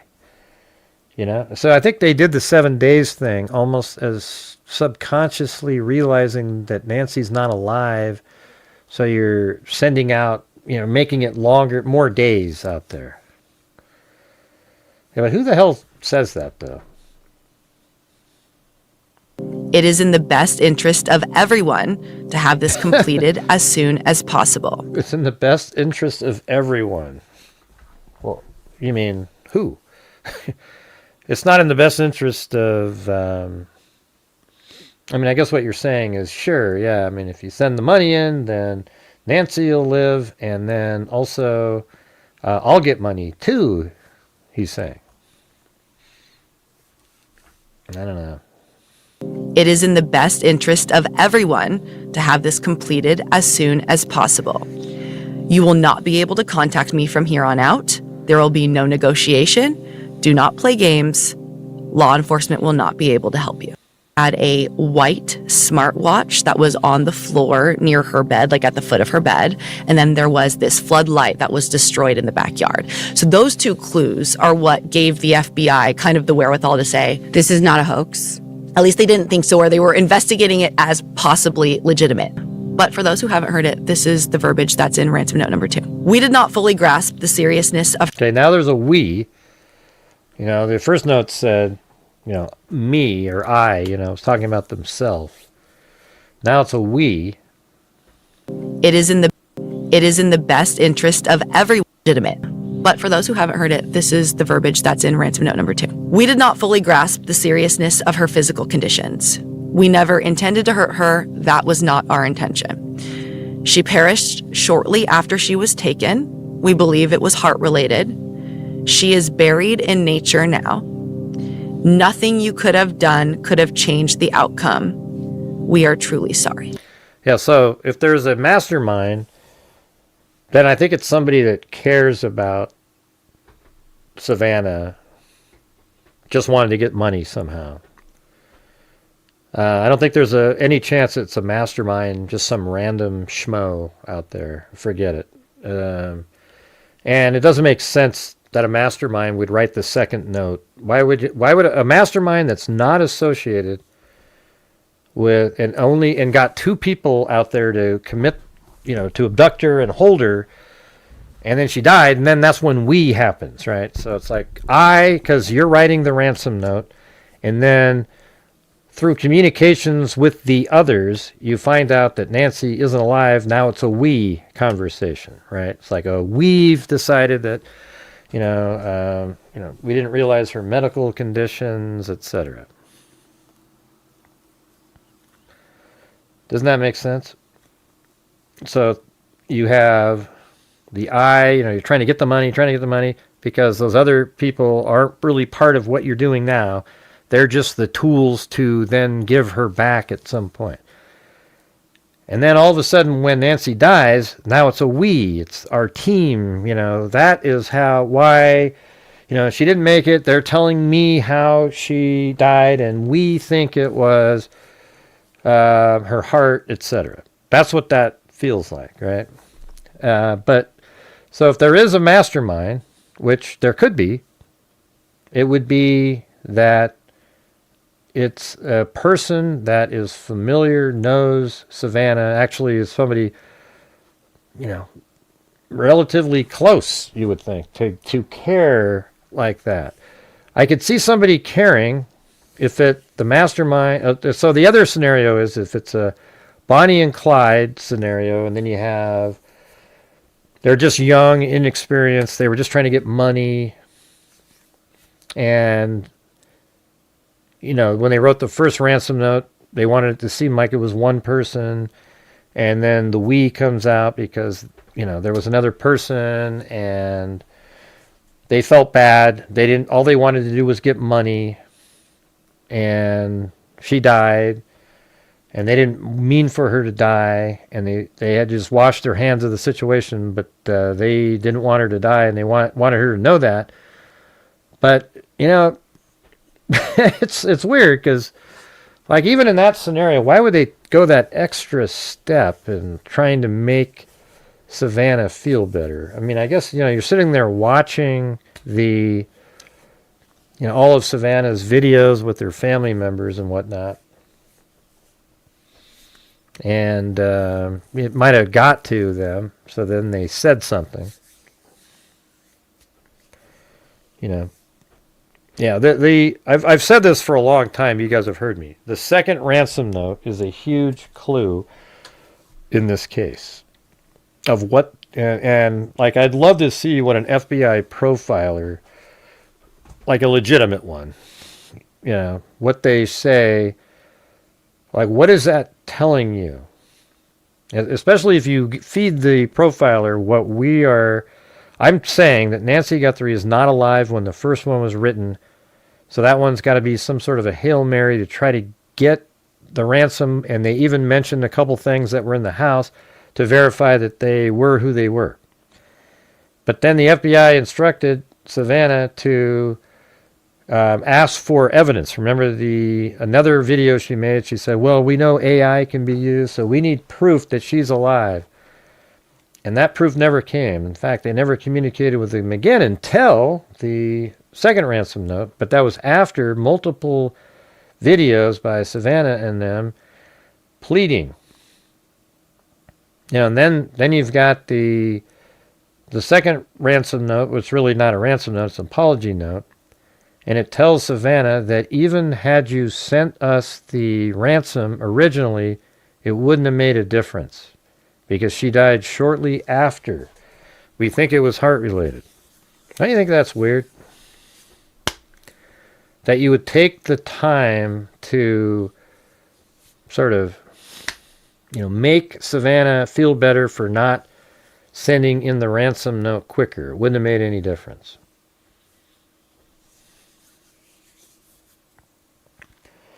All right, you guys, if you guys could help support the channel tonight, I'd really appreciate it. We are down to, we're not even at 50%, so if you guys have the ability, that would be awesome. Sort of like Tyler and Lance, yeah. So what do you guys think about that right there? It makes me think that if it is, that there is a mastermind, that it's almost one of my original theories. You know what that was? It was a ransom for, it was an abduction for ransom for hire. So it was somebody who hired two people to do an abduction for ransom, and they aren't related to the, and they're not connected personally to the two people who did the abduction. And so that would be weird, right? That would be perhaps maybe a family member or something like that. Or a relative. Somebody that knows them and actually feels bad for Savannah and wanted to comfort her soul. I think that's interesting. I'm telling you guys, the second ransom note is the key to the case. It's a complete outlier. They know it's from the same person that wrote the first one. And it doesn't make sense. It's not like, well, they were just trying to cover their ass and let people know that they didn't really mean to do something in case they get arrested. No. They did a lot more than that in there. A lot more than that. Hey, thanks, Shosana. Sent a goat trophy. All right. Well, there you go. All right.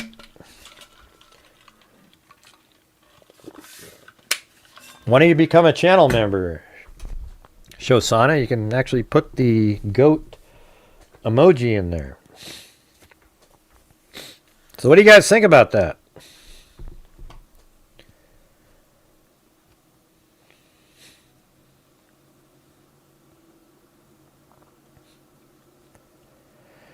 Yeah, it's like, that's the thing is, I'm not sure, how the mastermind is connected to the abductors, how they would have got a hold of them.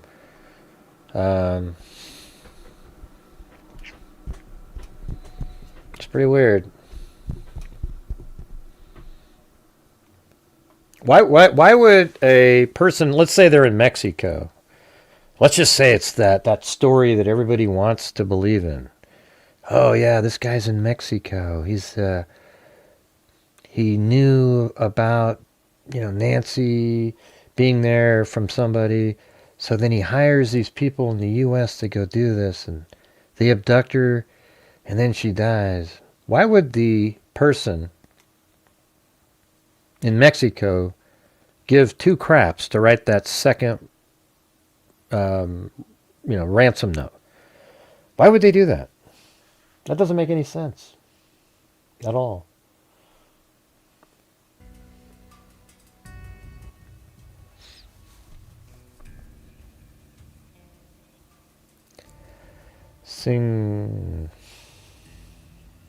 Yeah.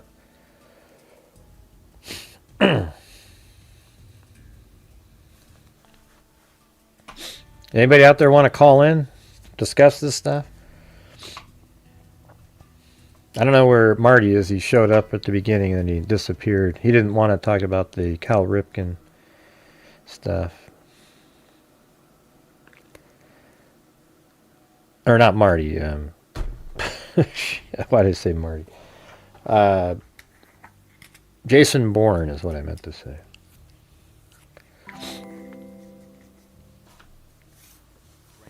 Can I just do what I want to do, chicken wing?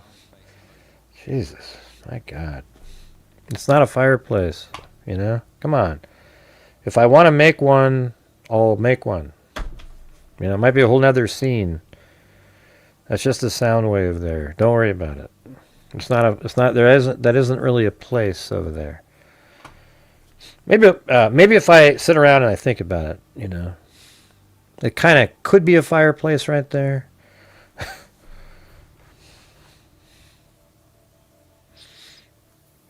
Jesus. Man, I spend, like days making a new set, and then you got people, Monday morning quarterbacking, trying to get you to change stuff. I did say I was going to try to make a fireplace sound wave place at some point. Yeah. Yeah, I did. I didn't say I was going to put a fireplace right on that. And if you heard me say it, then you don't need to type it in, right? Yeah. But I'm just, I've thought through this case a lot, a million different times, and I'm just not sure. I used to think it was a one person, and he was a nut job. Well, it was weird. That it evolved from an abduction for ransom gone wrong, and a hired abduction for ransom, and then an individual nut job, because that answered all the questions, and then it changed. Oh, he's calling in now? Oh.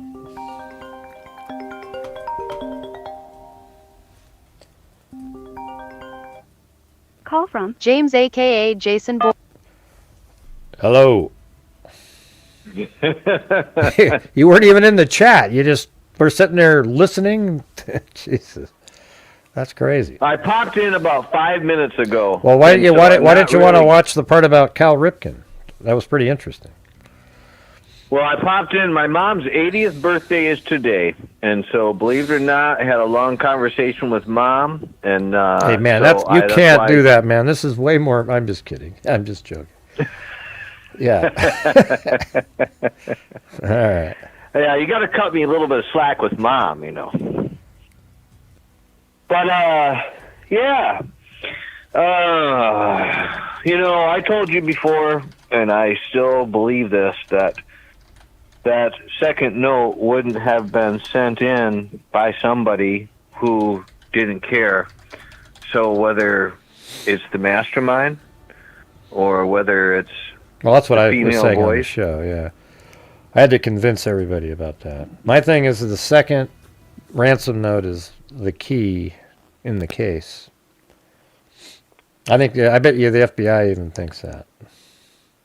It's a big tell. It's a big tell. To me, if you're looking at percentages and you want to break it down in terms of, well, what would be more relevant or more likely than something else, I think that an emotional attachment stands out, because why would you send it? Unless you have some type of an emotional attachment to these people.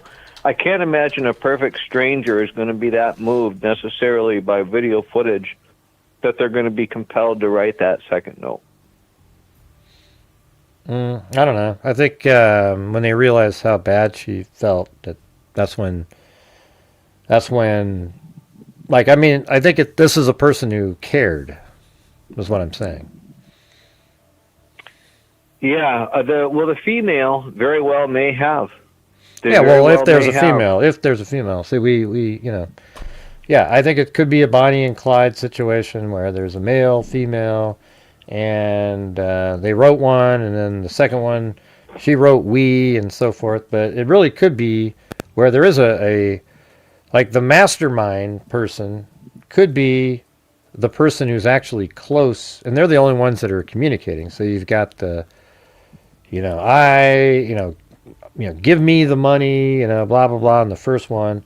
And then the second one, once they're informed by the other two people that she didn't make it, then all of a sudden it's a we.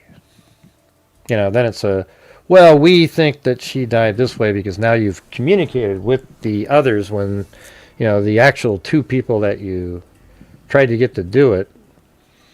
Because I was just thinking I mean, I don't know, if you just tuned in, you missed the whole thing where I went over the whole, explained the whole damn thing. The second one, if it was the female, it seems like it went too far into different areas. Like trying to say, hey, even if you'd sent in the ransom, it wouldn't have saved her, and go, through this whole list of things, almost like they were paying attention to everything that Savannah was saying, and comforting her on all of those elements. Yeah.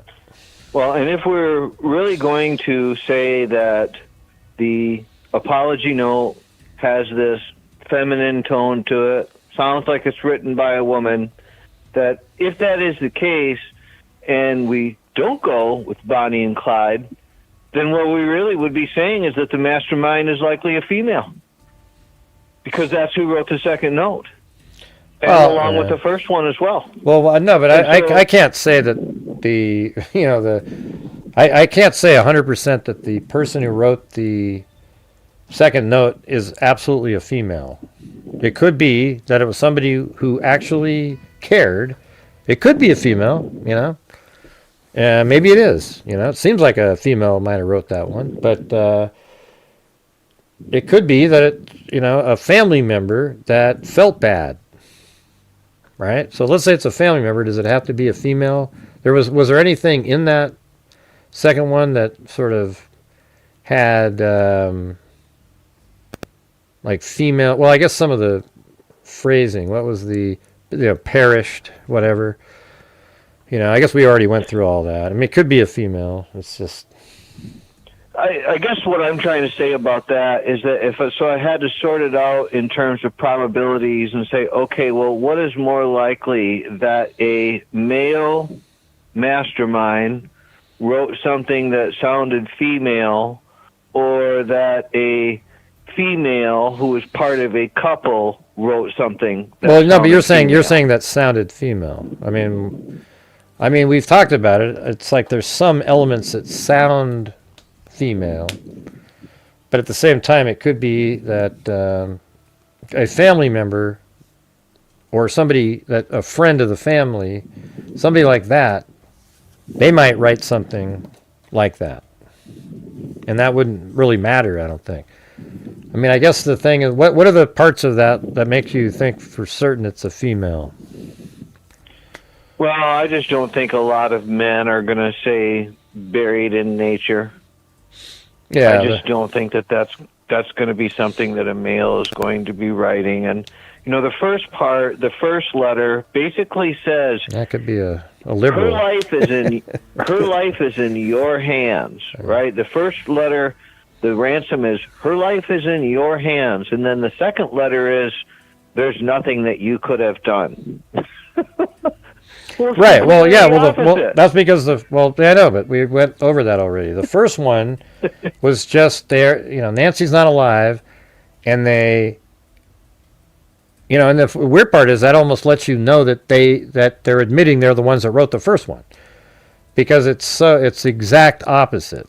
They tried to make Savannah feel like if you don't send the money right away, even though they used the 7-day thing, which contradicts that, but the way they said it was sort of this urgent thing, and then she's not alive, and they weren't able to provide any proof, and so then the second letter actually said, okay, it's not actually your fault. She wasn't even alive. Even if he had sent the money in, it wouldn't have made a difference. So they're actually referring back to the first letter.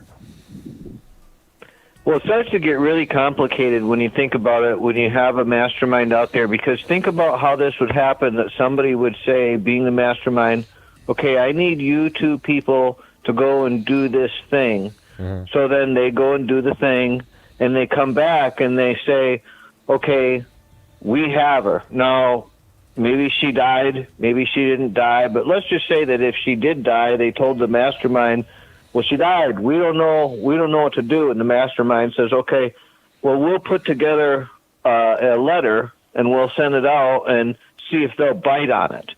And Well, he probably just told him quickly So- go bury her somewhere. Yeah.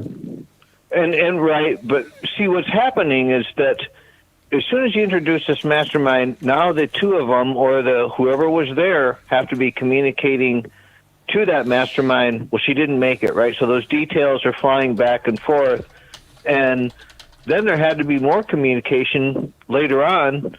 Well, not necessarily. The mastermind themselves could have felt guilty after the fact without communicating back to the other two, but in the initial time, there was, though, communication going back and forth, and that's interesting because it would tell you that this mastermind would have to be informed. The mastermind would have to know when you went there, what happened, so that people would have to call him or contact him and let him know, well, we've got her, we didn't get her. I don't know. It so doesn't there's seem as complicated as you're making it sound the way you're talking.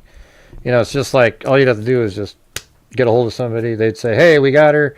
Yeah, wow, it looks like," and then she's not alive. And then it's like, okay, you guys need to bury her. And then this mastermind, I don't know if he already paid him or whatever, but he probably said, okay, I'm gonna send a letter in anyways. Didn't work, but this mastermind might be somebody.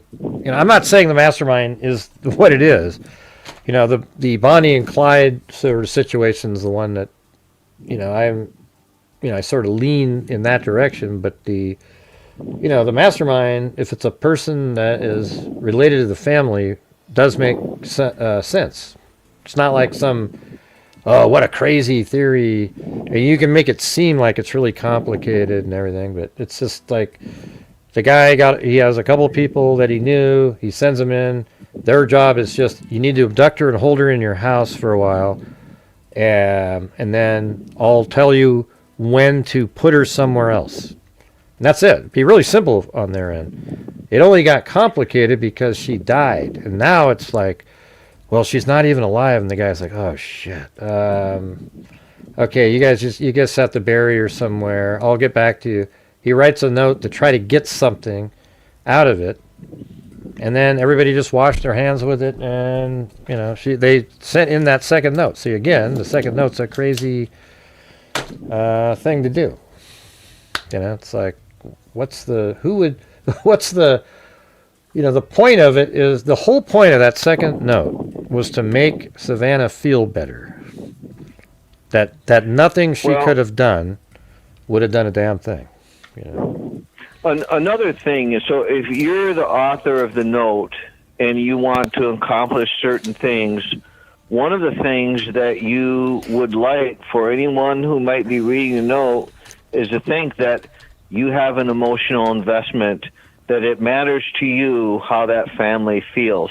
And why would you want any of the readers of the note to think that? Because that would be only somebody who would be connected to the family. And so what would be the advantage of doing that? Well, because now I can write a note that makes it look like I am connected to the family because I care. And so now the investigators are thinking, okay, well, this has to be 3 degrees out. Come on. Now you think it's like they thought that deeply in there? I'm going to make it seem like I'm a family member, and now they'll be looking in that direction, but I'm actually somebody else. I don't know. That's just... Well, it shows an emotional attachment, right? So either emotional attachment is fake or real. Which one? Yeah, I think it to me it seems real. Like that there really are having an emotional attachment. Because there was no point. I mean, even in the first one, they said you won't hear from us again. You won't hear from us again. And then they died. And then because Nancy died, and then these different messages, and they couldn't prove that that proof of life. Now they've got to, they felt bad. Like, holy shit, I mean, we didn't mean to do this. So that could be the Bonnie and Clyde scenario where that's like the female. And she goes, I can't just leave it at this. And then she uses the word we in her statement when she was kind of left out of it when the guy wrote the first one. Something like that. So it's a funny thing because you have this mastermind, right, who then is so moved that going to write back the second letter. But when this mastermind does, he's writing it as if it's a we, when these two people that supposedly he hired were just lackeys that don't have any connection to the family. So, but he's still phrasing it as we, as in them, even though he's literally, if he's the mastermind, he's speaking for himself because he's the one that feels the emotional attachment. And I mean, yeah, it could be possible, but I still think the Bonnie and Clyde makes more sense. Yeah. You know, just from the probability of it, it just gets messy when you get the mastermind in there. It just gets more messy and now I don't know. I mean, but when I picture the mastermind, it's not really messy in my head like you're making it sound. It's just, to me, it's just, you can explain it 100 times and it won't make me, because I don't agree with how you're sort of phrasing, you know, how complicated it gets. Like, it's sort of like you're making it complicated by the way you're explaining it. But it could just be really simple, where you have this person who just had two people abduct somebody, and then there's a degree of separation, so those people might not even be able to actually know who this other person is, you know, like, but they're hired to do this, so maybe they got money up front, they go do it, abduct her, hold her and then they just have to hold her in the house and wait for them to be contacted, and then maybe they did get contacted. When the mastermind contacted those two, then they said, "Oh, she didn't make it," and then the guy's like, "Oh, crap. Okay, yeah, blah, blah," you know, and then it gets more complicated, but not really. You just say, "Hey, you guys need to find a place somewhere and bury her, and I'll get back to you." And then he just continues to do the letters, and you know. But this is somebody that maybe it was close to the family, perhaps. I mean, I don't know. I mean, I'm not saying that it is a mastermind. I don't agree with the mastermind theory of somebody out in Mexico, some guy that just doesn't give two shits about the family. He hired a couple of people, and the reason people say that is because they think the guy's stupid at the door. I don't think that at all. I don't think they're dumb either. You know, the guy with the backpack or anything. You know, I think that's just what people have been saying for so long now, that it was a mastermind, and I don't know, man, it's getting to the point where it's just I just need more information. You know, it's getting really frustrating for me at this point. So if you were a remote mastermind, yeah, he wouldn't send. That's what I was getting at. So I lost track of what I was saying. Yeah. So the thing is, there's this remote, you know, this mastermind out there that's really has no connection at all. He's the one that's doing the emailing. There'd be no reason for that guy ever to write that second one. There's no sense at all if it's just some random dude out there. Yeah. I agree. Yeah. So you have that. 100%.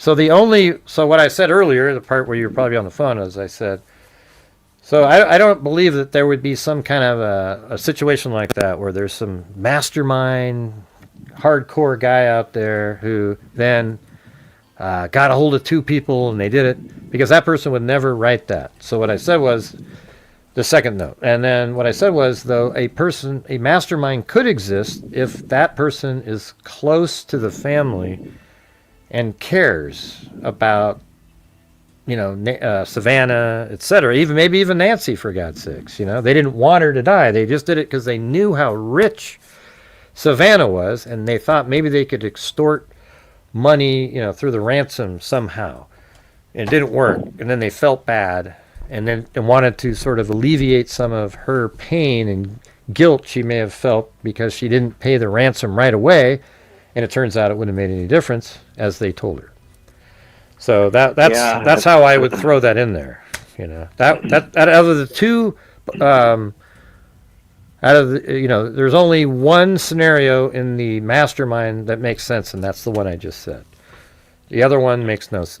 By himself, like a lone wolf, bad actor guy, would have no reason to send that second one. See, and the thing about it is that if somebody says, okay, well, this is somebody that cared about the family, and they had the knowledge or ability to know how to select two people that apparently understood the roads and the cameras around there. So they were able to connect with these two people that were just the people that happened to have the local knowledge that was needed to do the crime and do so successfully. And that's kind of interesting because then it would make you think, okay, was then the mastermind local too? Right? And so then this is what these conspiracy theorists will say is they'll say, well, of course that's what it was because the person who was local was the brother-in-law's wife. Right, they always jump on that's why it was written. Yeah, they always go right to them, you know. And that's why it was written poetically in the female voice. And that's why, you know, this all adds up to the fact that she cared, actually. Right? They go right into that. And they'll say, well, this all feeds in perfectly together because it's the feminine voice in the second apology note. This person had an emotional investment. Right. They're local. They understood who to hire locally. They would know how to do it. Over at the junkyard or whatever the hell that place, yeah, whatever it was, yeah. I mean but that, you know, in some ways it doesn't not make sense. You know, it's like you know, there could be something closer to the family. I don't know if it's one of those two, but it just seems like you know, if that's what it is, if it is what a lot of these people say, the chef-waiter situation, then that means that it would be somebody that's closer to the family. You know, somebody in the chat a minute ago just wrote, oh, someone wanted to hurt Savannah. And I don't think that's what this stuff's saying. I don't think it is, because if somebody wants to hurt somebody and that's their mission, there's no second apology note. There's no reason you wouldn't send that in, because that sort of takes away your whole thing, you know, like that.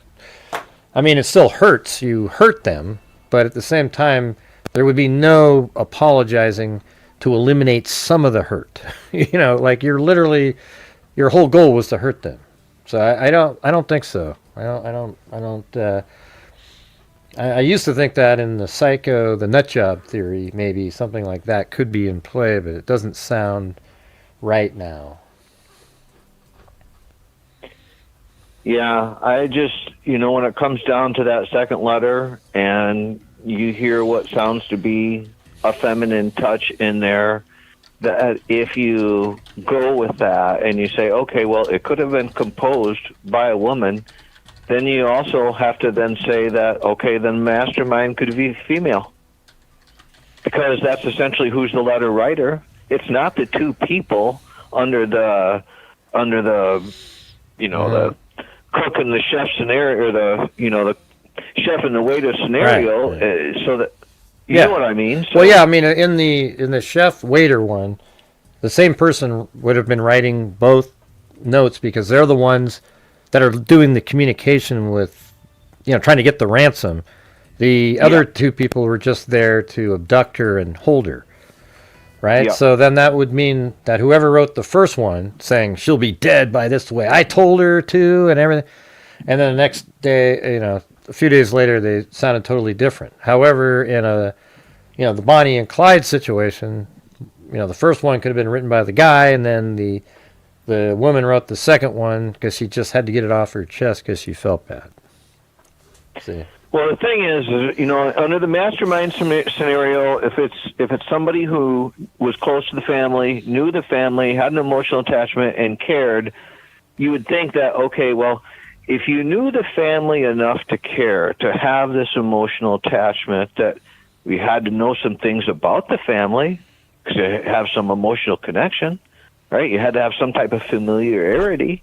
And so where I'm going with this is that, well, how can you have this familiarity enough to care and to have this, you know, like, oh, well, you know, it matters to me, but yet you weren't really familiar with the medical condition in the first place. So then that kind of, like, when it's wrote back that, you know, we didn't really understand the medical condition, it makes it sound like somebody who wasn't really familiar with the situation, and that's why it got ahead well, of them. They said, well, they were familiar with that she had health problems. They just weren't familiar with the severity of them. So maybe they're not like, you know, I think that would sort of rule out Annie and them, but maybe it's some other person, you know. I don't know. Well, you'd have to be loosely connected to, not really know how vulnerable and frail her health was, but to still care enough that, hey, she died. Yeah. Somebody, you're reading the chat, something else in there?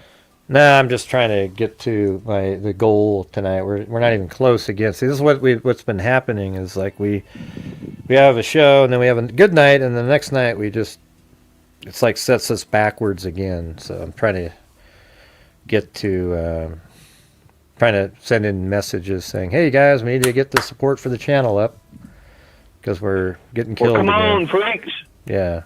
Gray's working hard at this, and he's trying to see if we can come to a conclusion on what these letters actually meant.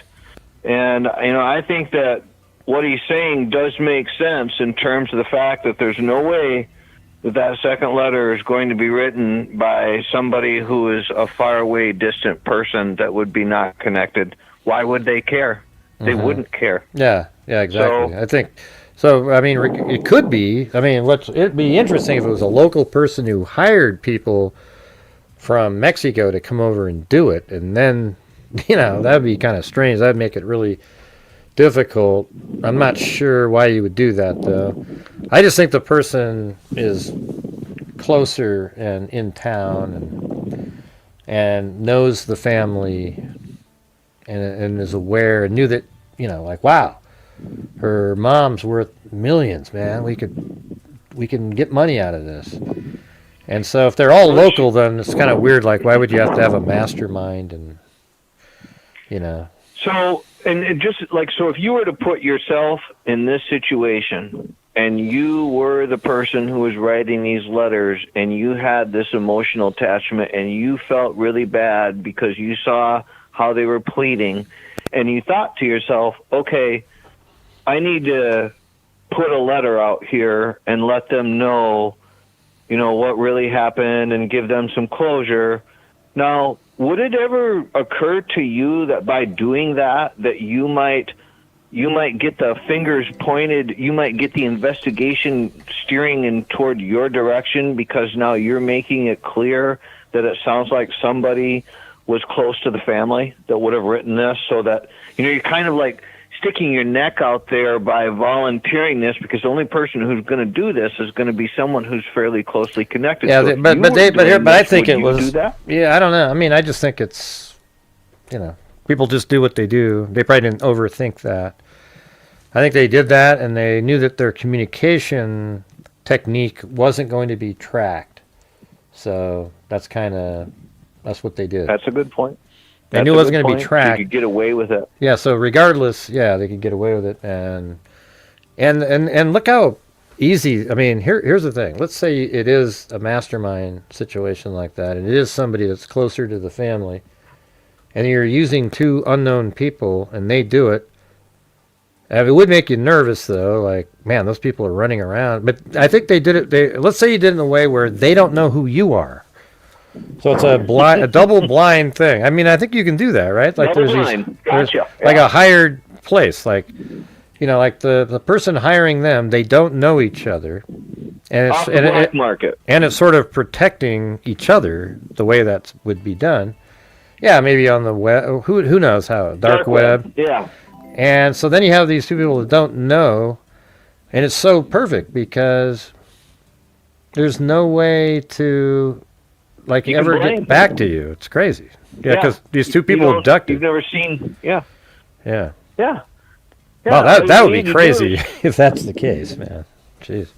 I mean, you literally could if you thought about it. Like, so if you were somebody who knew the family and you said to yourself, I need to pull this off, but I need to pull it off in such a way that whoever I hire cannot ever know me. Right. Or have any knowledge of me. And it protects both parties, right? Because if the other party knows the other one, then maybe they'll say something. Now the other two that abducted her, when they bury her somewhere, they got to do it to protect themselves too. Like, okay, they got to go do that, and they just all stop communications. And how would you ever find one of them? Because the only person that was communicating with the newspapers and so forth is the mastermind, And then these other two people somehow, maybe, they know the area really well, so they got out of there without being seen on cameras. And man, I mean, how do you even catch either side of that to then figure out who the other side was? I mean, it's pretty crazy, right? Well, to me, again, if we simplify it down to Bonnie and Clyde, everything becomes much easier at that point, because then we don't have to worry about these communications that go back and forth, and just have a couple who is trying to get over, on unfortunately a vulnerable woman, and one of them in the end felt guilt for that. Yeah, the Bonnie and Clyde one. But I mean, the thing is, that one we were just saying though, it's not a lot of communication that has to happen. You got a hold of these people. You say, listen, on this date, I need you to abduct her. You guys figure out how to do it, and you hold her somewhere, and then I'll let you guys know when. Let me know once you have her, and then I'll send in the ransom notes, and then you'll get this XYZ somehow, somewhere, whatever it is. And then when they check in, she's dead, and that created some problems. I don't know. It just doesn't seem as that complicated, Well, one thing that they weren't expecting was that if this was just going to be an exchange where they had Nancy for a few days, they were never counting on that they were going to be digging a gravesite. So they had to go and find that. They had to go say, like, okay, well, where are we going to put her? And that was a sudden thing that came up that they certainly didn't anticipate to happen. Mm-hmm. That complicated things, maybe not for a mastermind scenario, because that person was just saying, okay, it's on you. Get rid of it now. But if you're Bonnie and Clyde, well, then you definitely are under the gun then, because what are you going to do? Keep the body around? No.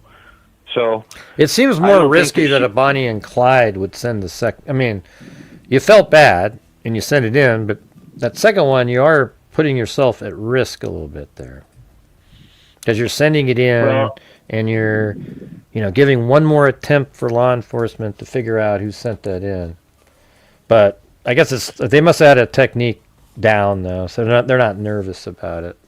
And they also must be tech savvy, because if it's a Bonnie and Clyde, that means the way that the crypto was going to get to them was going to be untraceable as well. So they must have known what they were doing and didn't feel nervous about it, but did feel bad that Nancy died. They didn't intend to do that. And so everybody wants them to be like, so here's the thing. If they were just these people that wanted to just, try to get some money, you're abducting this elderly person, but they're not like evil, like, Koberger type. They're just obviously shitty people, but yeah, they're just trying to get some money somehow. And then somebody dies, you didn't really want that at all, especially like this older lady. She's the mother of, you could have felt shitty about it and then sent the second ransom note, though maybe the female, and maybe even the guy was okay with it because maybe he felt bad too. But she wrote it and sent it in, and then they just washed their hands of it, and nobody ever heard from him again. And they put her somewhere. They buried her in nature, and that's kind of just the way it is. They're never going to. Those people will never come forward, and it doesn't matter if one breaks up with the other one, or they're just not going to do it. Somebody's going to have to say something. Well, maybe a tick against the mastermind is, so if the mastermind in theory paid these two people, but then never got he never got the payback, never got any type of a ransom or anything that came to him, now he's out this money. And that's not good for him, because then he doesn't get something and the other two did, and they didn't finish their job. So unless they did it, and just as a, if it all comes to fruition, you'll get paid. It could have been that. Like, hey, if this all works, you'll get a lot of money. You guys willing to take that risk? I think that'd be a better way to do it too, because if you start transferring money beforehand, how would that might have revealed something somewhere to law enforcement. Well, the thing about it is that if there was money out there, then you would think that what the guy would have been, or the mastermind would have been saying is, listen, we are going to make sure that they do get the body back, because we do want to get paid for that, because that's my money, and I want money back for this because I paid you guys, and I need to get my money back now. So I need you guys to make sure that this body is left at a location so they can get it and I can get my money. And that never happened.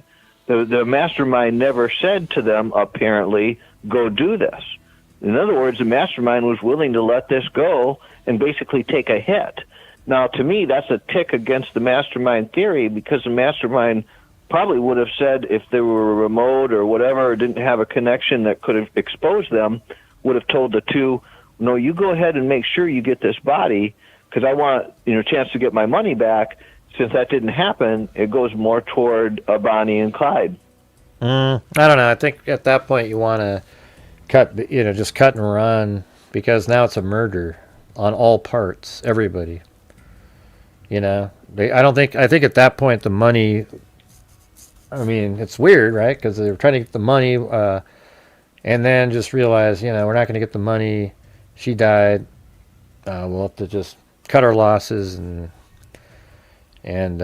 call it a day on this one. And then they wrote that, sort of the apology one, because they didn't really. It's an interesting case, because there's just so many different ways to look at it. Like right there. If you were a mastermind knowing these people didn't know you, you could sacrifice them, because if they go down and the evidence leads back to them, it's not going to lead back to you, because you can't be connected. So you're still in a good stance to push them to go ahead and say, go do this, because it's not going to blow back on you. I'm just saying it's a tick against it to me, because if the mastermind really was in on this, and it's assuming that they were paid up front, or a portion to them were paid up front, to where this is now motivating the mastermind to want to get his money back. But we don't know that, as you said. It could have. But I just don't think two people are going to go do a ransom without or go do an abduction without some type of down payment. Yeah, you would think they would have, give them something, but it could have been, hey, you'll get $200,000 or something if you do it. So maybe they thought, that'd be easy. Just get this lady out of there, and they have their own crypto wallet somewhere too, and they were going to get money. Maybe that was set up similarly. Who knows, man? It's just, the Bonnie and Clyde thing, it's simpler for sure, but it's not like I don't think it's ridiculous to have a mastermind if it's somebody closer to the family, somebody that knew them, and just had a way and sort of figured out a way to have, to get some people to do this, to be the abductors and holders. Some locals that knew the roads. Do you think the mastermind was able to easily locate these people that could do this job? I don't know if it's like how easy it was, but yeah, because that would be necessary. Yeah, it's easier to get around if you know the area for sure. You're not going to want to hire lackeys that are going to get busted, driving away with your merchandise. So I don't know. But I just think that there's a lot of things that make the mastermind more difficult for me. But I know that one of the problems that they have with accepting this is that they look at the porch guy and they say, he couldn't have wrote. Yeah, well, the thing is, that's one of their main things. That's what's so dumb, is these people that do the mastermind one should just quit that crap and say, look how stupid that person is. They couldn't have done it, but then, so I don't know if they're all the mastermind people. Are they saying it's somebody close to the family? Is that what they're all saying? Yeah, a good most of them, yeah. Right. That's because that's the only thing that would make sense on the master. I don't even watch these people, but that would be the only thing that makes sense on the mastermind side, would be that it's somebody connected, like somebody that knew the family, But then at the same time, it's like, okay, well, they're probably somebody local-ish. I mean, the mastermind. I mean, where did they find these people that knew the area really well to be able to drive around through the neighborhoods at night? You know, so yeah, I mean, it gets a little bit more complicated, I guess, if that's how it all is. I mean, maybe there's a mastermind that was actually there. You know, the guy that planned the whole damn thing, and he's there on the scene, and you know, maybe they're the driver of the car, and there's just one person that went into the house. And wouldn't that be creepy? Because now the person knows the other person, and you know, then you take out that guy, and then it's just you after you buried the body.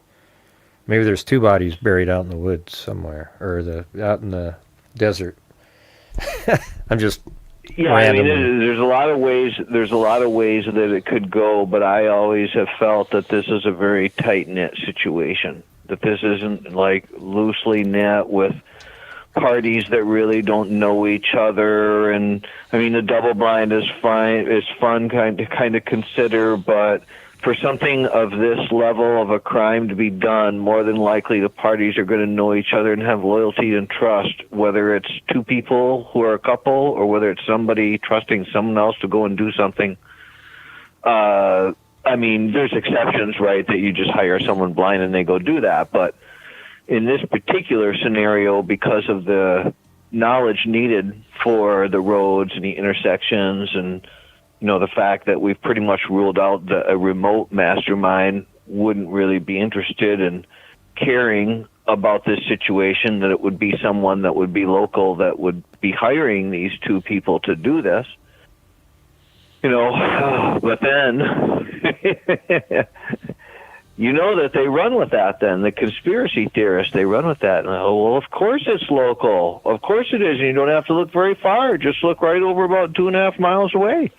And it's you know what I mean? So yeah. I just think that could very well be a Bonnie and Clyde. I mean, well, yeah, well, that's what that's what you know. I'm the one that came up with the Bonnie and Clyde theory. You did, but it's like that one makes a hell of a lot of sense. But you know, tonight was just discussing the possibility of there being sort of a mastermind that knew the family and felt bad, and that's why number 2 happened. And I'm still going to stick with, I said it immediately, is that second note is a huge clue in the case. It's like it means something. I guarantee you law enforcement thinks the same thing and probably has FBI profiler trying to figure out what does that mean, and they're looking into it. Well, if I have to break down on the percentages, I'm probably going to say 70-30 toward... Yeah. That sounds about right. Toward the couple, and the other portion will give to the mastermind. That's what I would be saying, roughly. Mm-hmm. Yeah, that could be about right. You know? But anyway, you know, as of usual, I usually chew your ear off, and that's all right. How you feeling today? You know, they messed up on some things, and I'll just tell you, you know, so this just as a little story. So this one nurse came into the room before everybody else did, and she said, "I'm just here to set your IV in." And I said, "Okay, no problem." And so she puts a tourniquet on where my elbow is, and then starts tapping or like using a little snap with her index finger, snapping against my veins, probably to test to see how much pressure there is and where there's a good one, and to make sure that, you know, the tourniquet is working the right way so she can see where she's going to set the IV. And now I've had people do that before, and they'll say, well, squeeze your hand a few times and make a fist where you're into a ball and you go back and forth and you create that extra pressure to make your veins stand out. And she didn't say that part, and I didn't really think about it. And then she said, well, that's kind of strange. Well, she set the IV in, and then she's looking at it, and she said, well, that doesn't seem right, like I set it in there right. And I said, well, if there's a problem or anything, you can always switch the other arm. I don't have a problem with that. and she seemed confused about it for a second, and then she said, well, hold on. And she started to walk out of the room. She got right about to where the door was to walk out in the hallway, and then she turned around and she came back and she said, oh, I know why it's not working right. I didn't release the tourniquet. So then she comes back, then she comes back and she releases the tourniquet. And she said, oh, yeah, well, now it's working right. Now I see the drip. And I'm thinking like, oh, that didn't sound good. And so then it wasn't about, I don't know, 30 minutes later, they came by and said, okay, we're going to wheel you down for the procedure and whatnot. And they said, oh, that's strange. The IV that got put in here is not working. It's not working at all. We're going to have to switch and put it on the other arm, which they then did. And they told me, they said, well, you're going to have a problem there where that original IV was at, because there was some bleeding that occurred inside, blah, blah, blah, blah, blah. So sure enough, today, Gray, I've got this soreness on the inside of my forearm and a big old something that looks like a hematoma there, you know, and why was it? I remember when they put this stuff called heparin inside the IV to make it so it doesn't clot up. And I remember when I was in there, they had an IV in, and every time they put heparin in, I think it was something like that. It tasted like soap. Somehow a taste of soap came into my mouth. And then one day, they put that same thing in, and I go, I didn't taste it. And they checked, oh, look at it. It was blocked or something. So it's actually, I was the one that was able to tell them that the IV is not working because I didn't taste the soap. And it's weird, but I have had, where they've done bodily things before, and then you get a taste of it, like if it's an IV or something, and you're like, man, that was quick that taste came around, and it's amazing how interconnected the system is that, But I was watching on the CAT scan when they were doing some work once, and I said, how long does that take to get around? They're like, oh, about 37 seconds. Wow, that's fast. They're watching the dye float around. But, I hate that is just stuff. I hate getting the dye put in for their scanning. It sucks. Yeah. It feels so shitty. It's like I don't even know how to explain it. It's just, well, it's just sort of a heat, Yeah, that's what it was. Kind of a heat That's exactly feeling. what it felt. Yeah, Yep. I guess it's not that shitty. It's just sort of a heat, but it just isn't really, the whole procedures using that kind of suck, I guess. Hey, thanks, Chris O'Connell. Chris O'Connell. Oh, God. Here we go. Holy shit. That's so bad. It's terrible. It is, but I like the way that you say it when you kind of mimic me, because you nail it every time. Yeah, I imitate you now. Now you know what? I forgot how I actually used to say it. Because I've heard you say it, and now I say it, and I imitate you saying it. It's just, God, it's bad. I ruined it for you, Gray. I'm sorry. You did. You ruined it. But I will say, though, the freaks are something else, and it's one of the reasons why this channel. You just do a stupendous job, but being here in the family, these guys are just great. Listen to them in the chat, and I know that even sometimes, like if I plug in and I watch a show, that I see the names in here, and I'll say like, "Yep, those are my freaks right there. They're all good people," and I'll see them going back and forth, and you'll know the ones that aren't really the regulars right away, like you do, of course, but just a great channel and a great thing that you do, and I really like this new set, man. I'm all into it. Yeah, I think it's like way better. I am working on, I'll make another one with the fireplace, but I don't know. I just kind of like the way it is right now.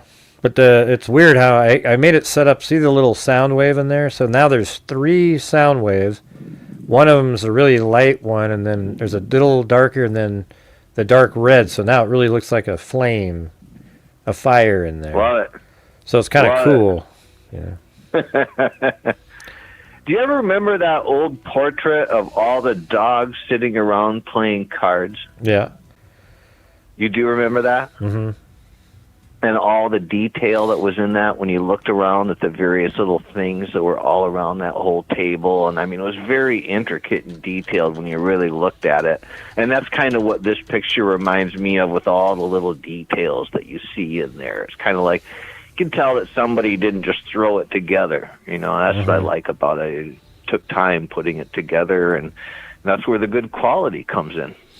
Yeah, I mean, it took me a while to figure out the coloring and just kind of, you know, and then in the process I got that new sort of banner logo, the Gray Hughes Investigates, and then even the GHI one is pretty cool.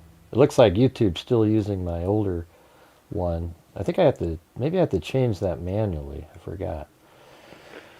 I don't know. And that old school rotary phone with the call in on it, come on, it's great. Yeah, that's pretty crazy. Yeah.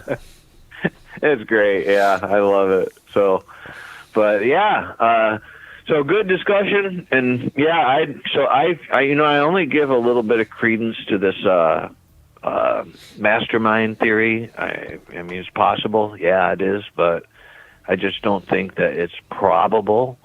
But I know that that's what they like to go to, because that works in the old conspiracy angle right there, and all of a sudden, you know, names are being dropped, and yeah. But no, in here, you know, I mean, there is really, when you think about this, there literally is no evidence that we have for a mastermind. There's none. There's no evidence that we have for a mastermind. All we have is a we. We. So we don't have eyes. We have a we. Yeah, that's the thing. They're really, I mean, there's no direct anything. You know that there's one person, but then the we indicates there was more than one person. So it could just be Bonnie and Clyde. Doesn't mean that there's somebody else. Yeah, yeah. But yeah, I thank you for all your work, and again, it was just great last night too. Yeah, just blew my mind. I still couldn't believe that, but yeah, it was cool. I'll catch up with the rest of what I've missed tonight, so I'm up to snuff. Don't want to miss any of that. But shout out to the freaks, and we're going to make a full recovery on my end, Gray. All right, good. I'll talk to you soon. All right, have a good one. See you later. Bye-bye. Yep, take care. Jason Bourne. Yep. All right. Well, how do we get the numbers up in here tonight, you guys? I mean, Chris O'Connell is helped out a little bit, but other than her, man, we'd really be, you know, she's done over, like, right or almost half again.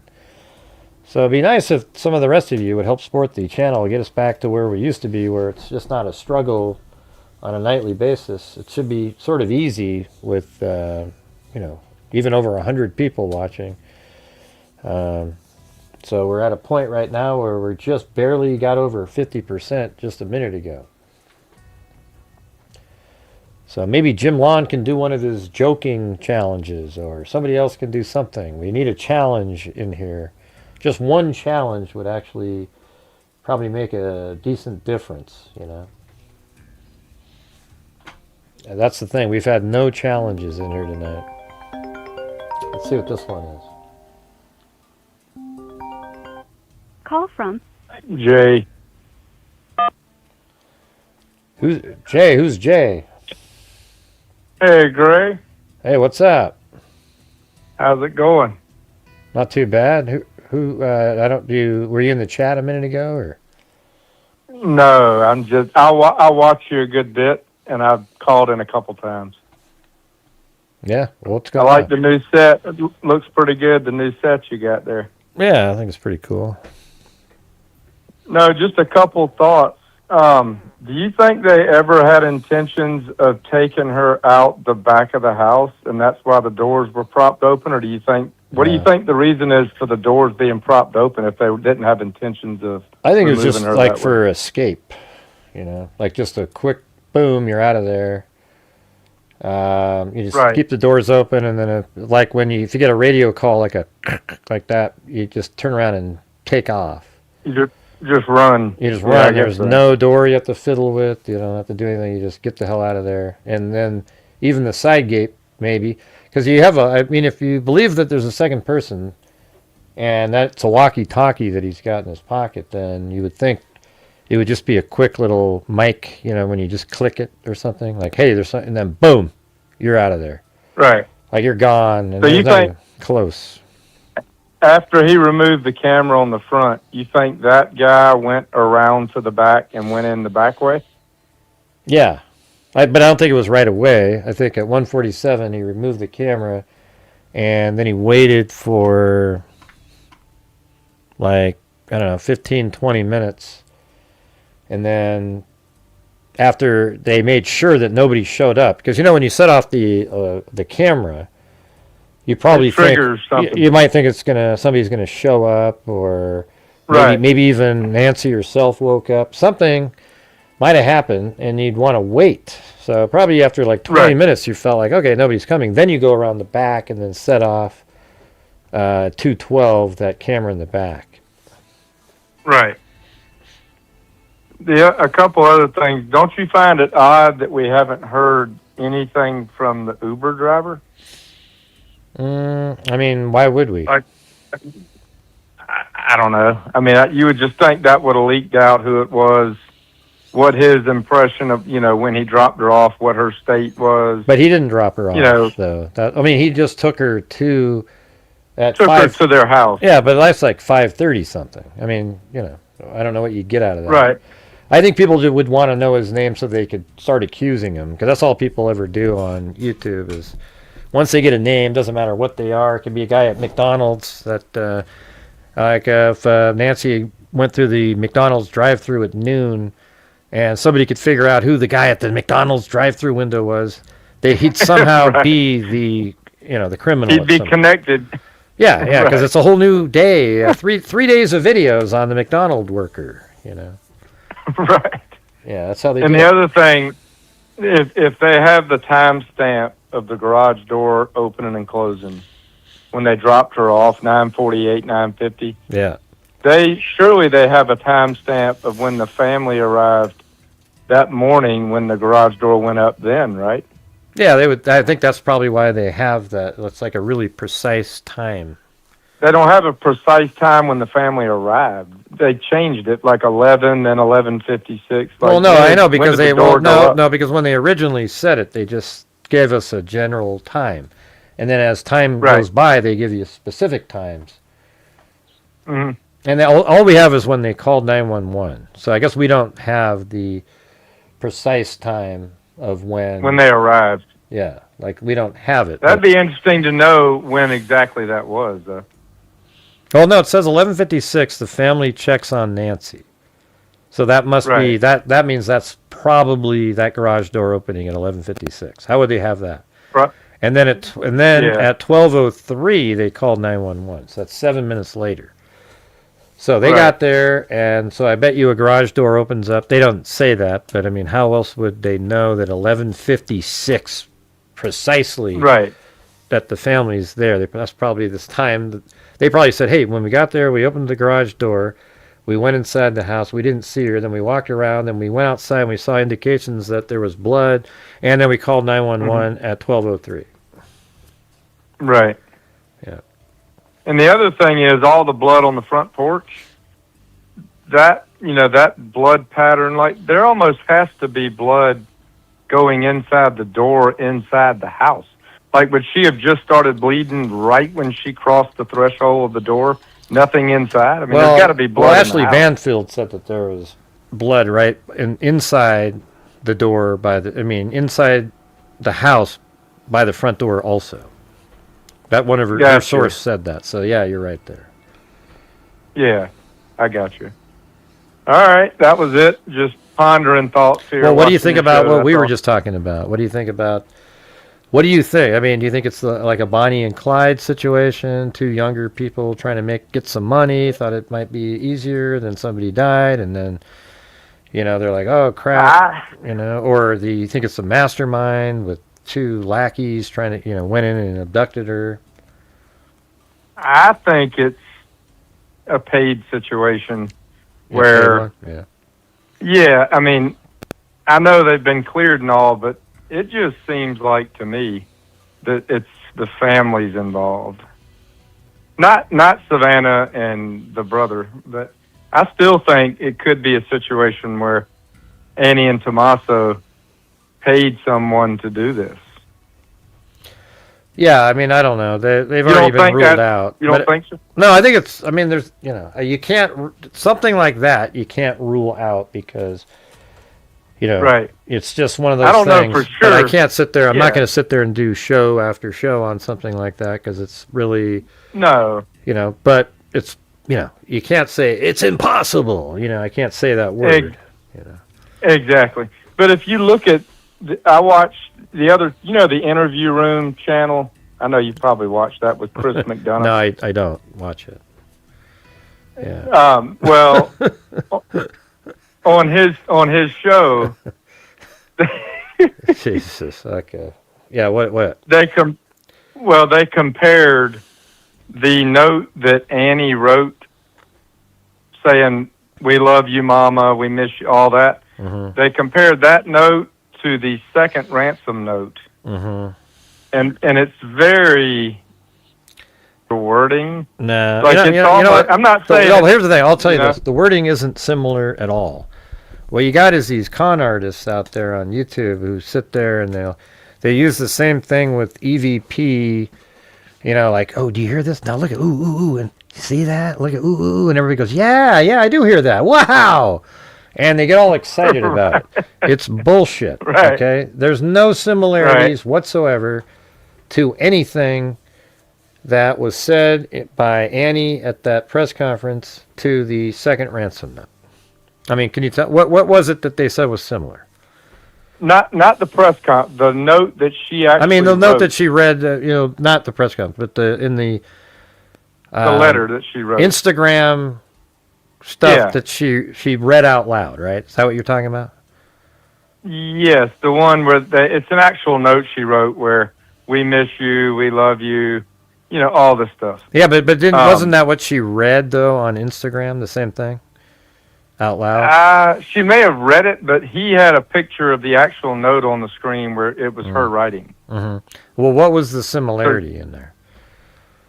Well, first of all, the wording, the way she worded stuff and put, it was just mainly the wording, the way she worded it. I don't remember it word for word what she wrote, but it was very, you could tell, in other words, the second ransom note y'all were saying is probably a female. Maybe. It was just the way everything was worded. I don't know how else to say it, but I don't know. It just seemed very familiar, the phrasing, that's all. Not to say that that's proof that it's her. I'm just saying it was very similar. I say, what would it be called? Just like she wrote a letter, or I don't know. I remember reading something on Instagram. If you could show me the actual letter, I mean, I don't know where I need she to pull wrote that. See if I can.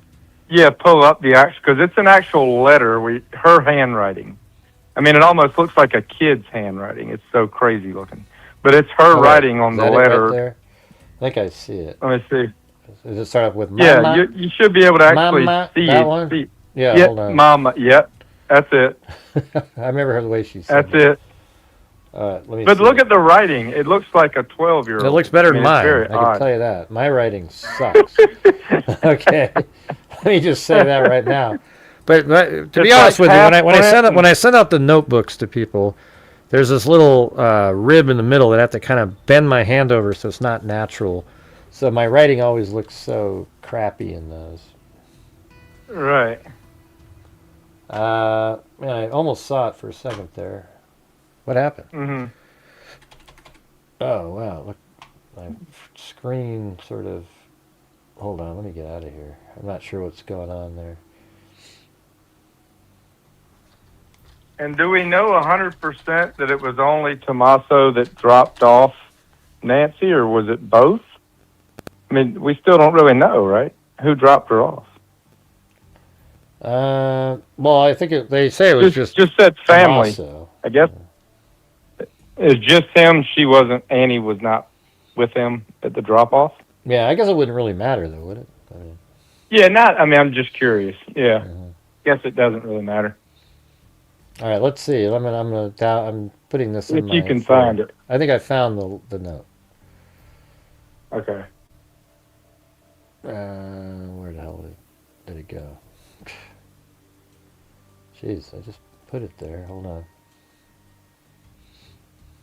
Yeah, right there. You think this will ever be solved?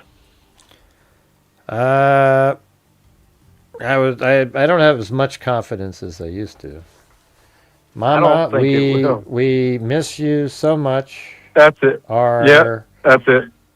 What is it? Our hearts are taken. We are standing in ash, or on something like that. We are standing on ash, on scorched earth or something. But Mom, let's see. Through That's it. You got it. You got it up there right I'm just now. trying to That's read it. the word like it's saying something. We are, but Mom, though we are surrounded by so much darkness and uncertainty, our love burns bright. We love you, Mummy. We miss you so much.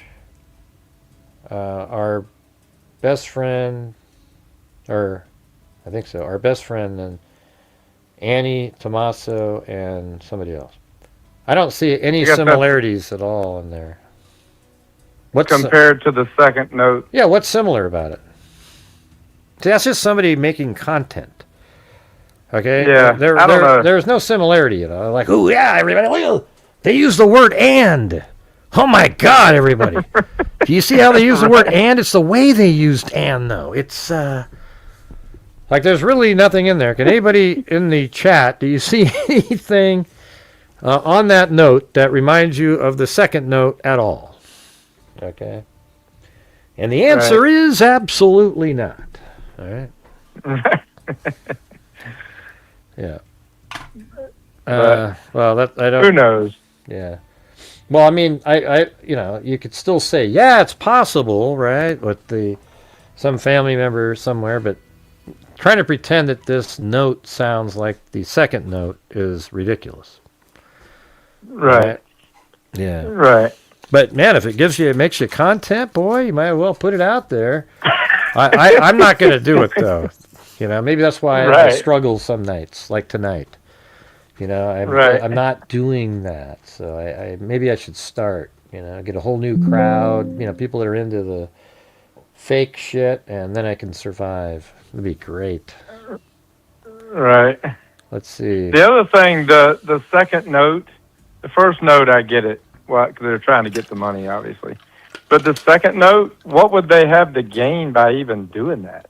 Even if you felt bad, like, why put yourself out there with a chance? That's why it seems like it's somebody that actually cared about Savannah. That's what they would gain, is knowing that at least they gave some comfort to Savannah, knowing that even had you, because Savannah was probably feeling like, and we've heard that too out there, that like, man, if we just sent in the ransom money, maybe she'd be with us right now. But they were able to say, hey, she wasn't even alive. Even if you had sent it in, she wasn't even alive by the time we asked, basically. Right. Yeah. So. Wow. Yeah, that's what's saying. Why, that's why why are they not able to? Why can they not trace an IP address to email ransom? Well, because obviously they didn't do it like that. How did they do it? How did they send it? Well, I mean, I know that one of them they sent through it's like a secured tip line where you're basically there's no way to track it. But then I bet you they use VPNs. Well, here's the thing: anybody that figured out a way to get their crypto without being tracked, obviously would have a way to be able to communicate and not be tracked. And by the way, what about the other person that's communicating with TMZ? They haven't been tracked, and they've contacted TMZ like 50 times. And that's they've never traced it. Yeah, they can't track that guy. So whatever So it there is, must be a way to cover your tracks like that. At some yeah. kind So sort of interesting something. that guy. I mean, maybe what if that guy is connected somehow? I mean, that'd be kind of strange, right? But he probably Right. isn't. He's just trying to get money. But he figured out a way where he can't be tracked, and somehow if somebody bites and they send him half a Bitcoin or whatever the hell, he'll get some money, and Right. you'll never hear from him again. Exactly. And the guy that actually reached out by text message to Tommaso, what was his name? Kalua? Or what was his name? The one they arrested. I don't remember his name. Well, he actually sent a text. Did you send the Bitcoin? Remember, to Tommaso's cell phone and Annie. Mm-hmm. I mean, what are the odds that some random guy would have Annie and Tommaso's cell phone number and send a text asking for Bitcoin? Like, you don't think there's anything because to he that? sent it after the letters. We already knew that it was asking for Bitcoin. Right. I mean, TMZ had already put out that it was asking for Bitcoin, and they put that out on let's see. So it was I think it's the So that 3rd. came after. The 3rd is Yeah. when they did. I think on the 5th is when that person sent Tommaso that, and then you can just go on to a website like Ben Verified. I found where they lived in there, and then there's a phone number in there. It has their cell phone numbers and everything. And then you just get the cell phone number and say that. I don't think it's that Right. difficult. But I don't know Well, why he would did you throw that. yourself in the middle of the biggest case in America and just you know. randomly send a text? Well, I mean, people for what? I don't know, because people do that stupid shit. Just to be famous, I guess. Well, a lot of YouTubers do that. They inject themselves into cases, and they want people to think that they're really a big part of it, and they're somehow right there, but they're not doing anything. Right. Yeah. So obviously they proved he wasn't connected in any way because nothing ever happened after. Yeah. Right. I mean, that's right. yeah, it's crazy. I'm beginning to think it's not going to be solved. I mean, if the FBI can't crack it by now, you know what I mean? I just don't. I don't think it's going to happen. Yeah. Well, I don't know. I think it'll get. I don't have the same faith as I had. Because if you sort of picture it, especially if it is the other scenario, I mean, I guess if it is the mastermind situation and it's somebody close to them, then there's a chance. But if it's, then I guess there's no other scenario of the mastermind that would make any sense. So it isn't going to be a mastermind that is unaffiliated with anybody who's then going to write an apology note. That's not happening. So the thing is, it's going to be it would be a mastermind by somebody who is closer to the family and actually literally felt bad after a few days and knowing that Nancy died. And then, then you have the Bonnie and Clyde situation. If it's just two different people, they're just going to, after she died, they buried her body and did that one last encrypted communication, whatever the hell they're using, and that was it. And they got the hell out of Dodge. So it makes it really like, whoa, how's this going to get solved? Right, exactly. Mm-hmm. Well, it's a great show, man. I like the new set. Everything looks great. Yeah, what do you like about is it the coloring, just the coloring, just the way you got it laid out, and the sound thing. It's kind of a sound and a fireplace all in one. Yeah, it's neat because it's like your guys' voice make the fire.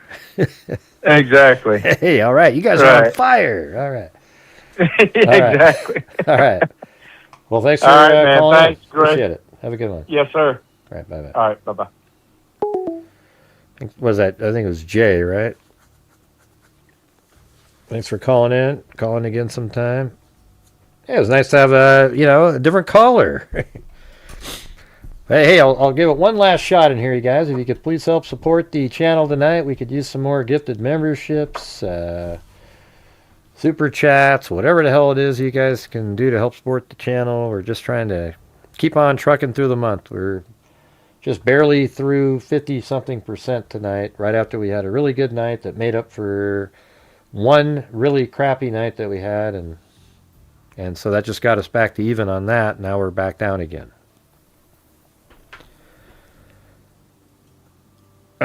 Yeah, but this is the letter he was talking about. And then she also said something like, let's see. I think I have him in here.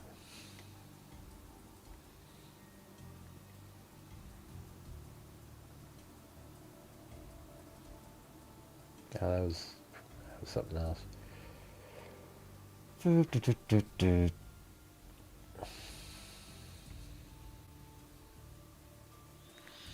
Maybe you guys can all jump on that wave up there, you guys. We got to get moving here.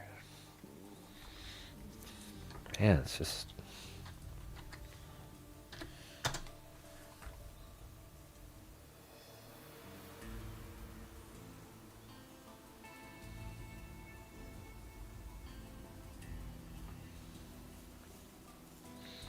trying to find those interviews. I have them in a folder.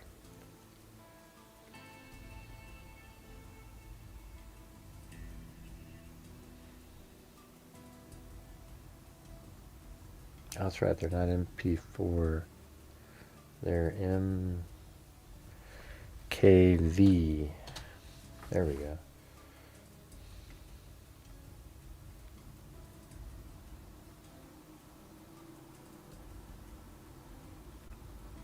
Yeah, where's the one where they were all sitting?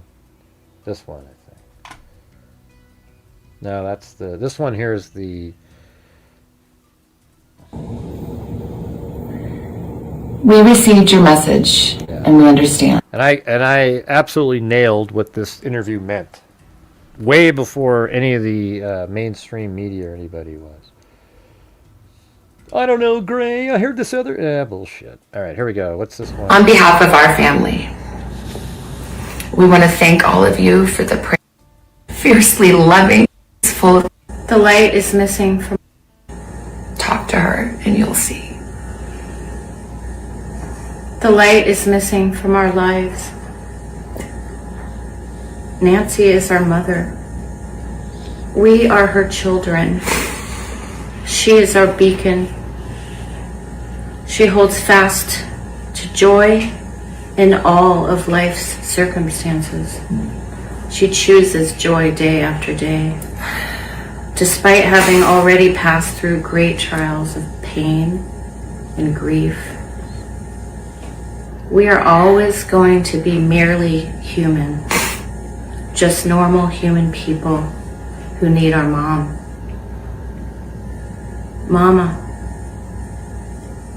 Mama, if you're listening, we need you to come home. We miss you. Yeah. Yeah, so I don't know. I don't think it's going to be either of those two people, especially, you know, the FBI must have, obviously they'd be talking to Savannah, and then she goes out and at the memorial outside the house and is hugging them, and I don't know, I don't think you could do that, even act, if you knew that the person next to you might have something to do with your mom not being alive. It just doesn't make a lot of sense.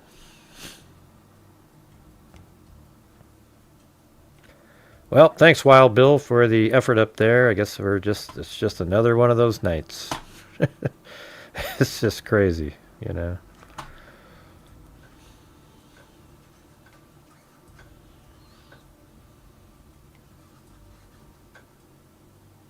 Mm-hmm.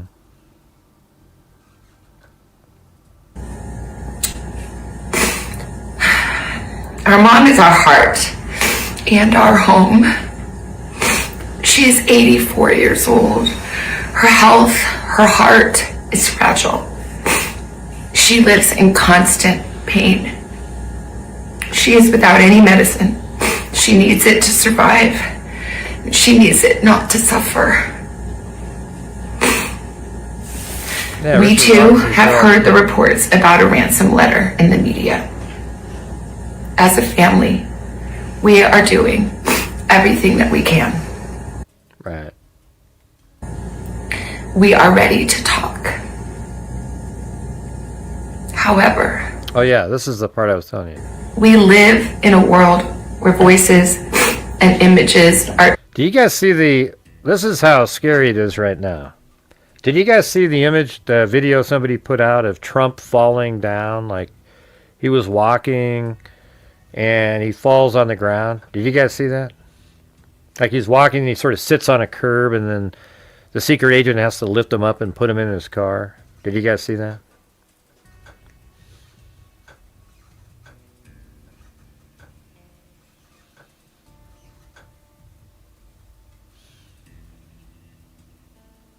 Hello?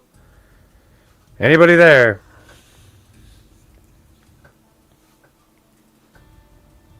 You didn't see that?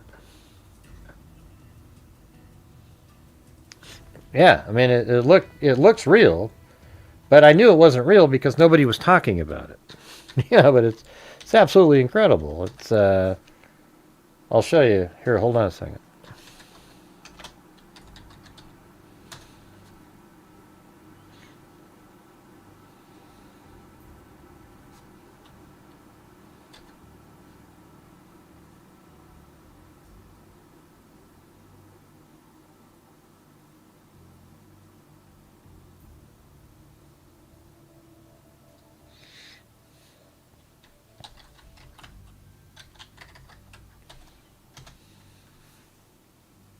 Let's see, where is it?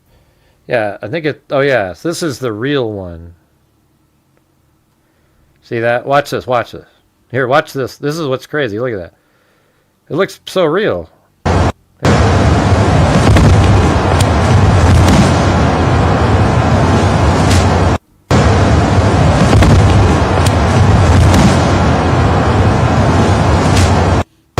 See that? And then if you look at that, see that one? But here's the real one here. See, there's the bald-headed guy, and yeah, everything's exactly the same angle and everything. And then he's, well, let's make it bigger. See, this is the real one. Here, watch.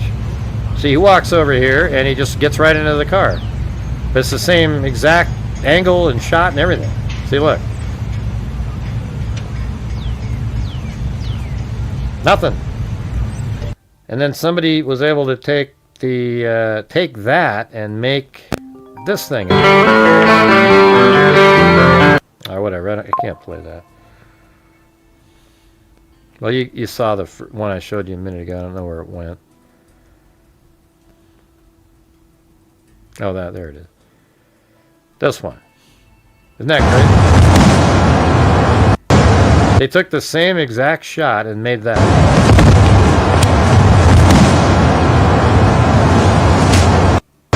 They got the hair and everything. I mean, that's kind of creepy, you know. And it never made the paper, you know, never made it out of the news because it wasn't real.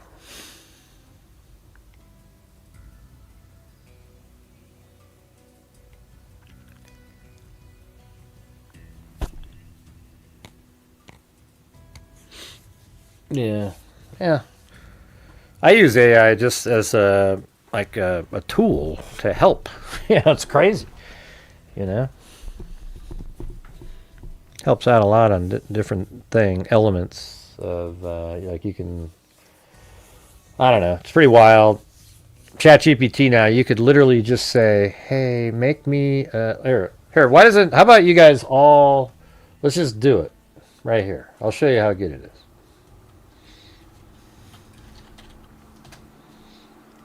All right, so let's all together. Let's describe a cool scene. Everybody type in something. How about, you still there, Chris O'Connell? You type in what you want it to start off.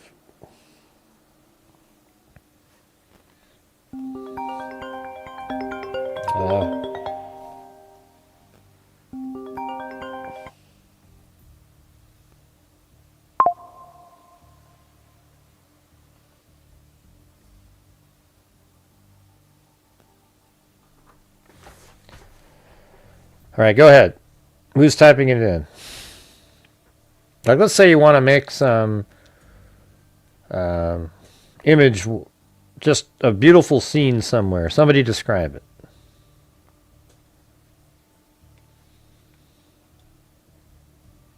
What are you talking about, Lori? What does that even mean? Go ahead.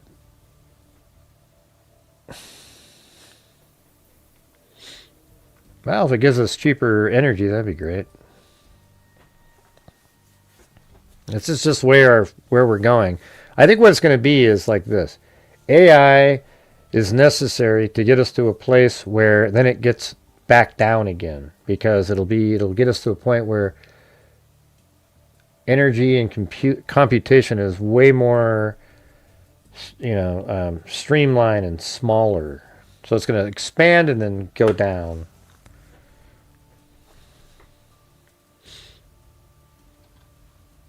But you can be really specific when you type it in. Like, really,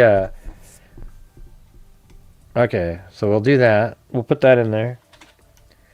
So make me an image with, here, hold on. With mountains in a valley with snow flowers, and then with snowy mountains in the distance. With snowy mountains in the distance. Now describe somebody out there what it's like. What's the atmosphere like?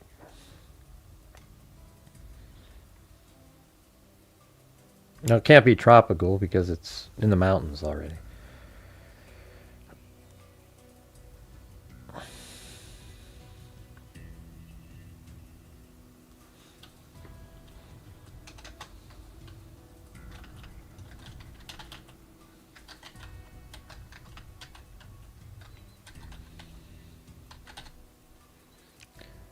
With, I don't know. Like somebody described the sky in detail. Okay, an environment, crisp air. It's foggy. How do you have crisp air and foggy? Okay, air with, how about with a slight mist in the early morning hours as the sun rises above the mountains. Okay, I said early morning. Same thing. At sunset, whatever. Hey, Cindy, can you just quit with your garbage like that? Let's see. Blue sky and... But actually, it could be tropical in mountains. I want to try to make sort of an image that's cool. You can't have it somebody on an island. I mean, it could make whatever you want it to. It's just going to look goofy. Come on, Cindy. Anything else?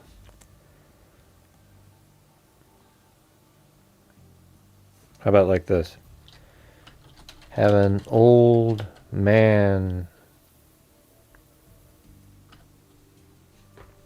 sitting at a table in his rustic living room, looking out a window, showing all that scenery. Let's see. He has a table in front of him with a coffee mug with steam coming out and a plate with half-eaten I mean, it's crazy, you guys. You can just keep going and going and going. Yeah, okay, yeah. The old man is smoking a pipe, holding it with his left hand as smoke billows out of his mouth. All right, anything else? Okay, let's see. On the wall is an old clock with the time of 5:37 a.m. All right, should I just run it and see what happens? We can always add to it again. So here we go. Boom! It's so fun. It's like I don't know. You can make some cool shit.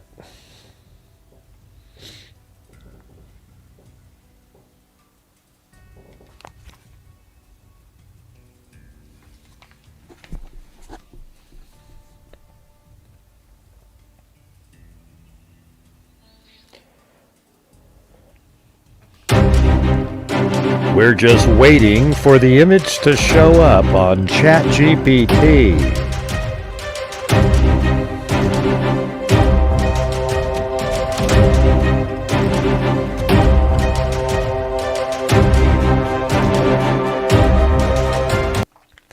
I bet it's going to look cool. And then what we can do is change it. I could probably say it's got a ring. Oh, man, look at that. See? Look how amazing that is. That's exactly what we just said. A snowy mountain in the background at sunrise with a field full of sunflowers. Mountains on the table in front of his half-eaten toast with steam coming out of the coffee mug. Oh, but he's holding it with his right hand. Isn't that wild? Look at that. 5:37 on the clock. Just like I said. By the way, see the clock in the upper left-hand corner of my screen? I modified the clock that I was already using ChatGPT to make a clock. It actually looks similar to the one in the upper left there to use in that scene. Isn't that amazing? I mean, the clock actually still works. The hands, I wasn't able to change the look. All right, so let's, now we got this one. Let me say... you have switch. Well, I guess you need it in this.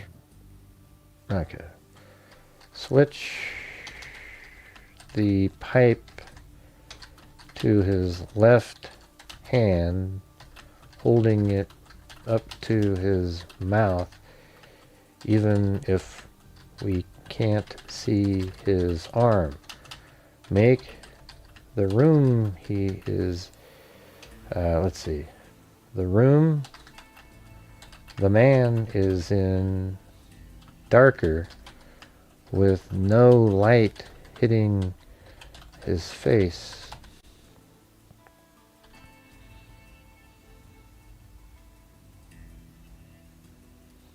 Now let's see. Have a flock of birds flying in the distance, silhouetted by the sun.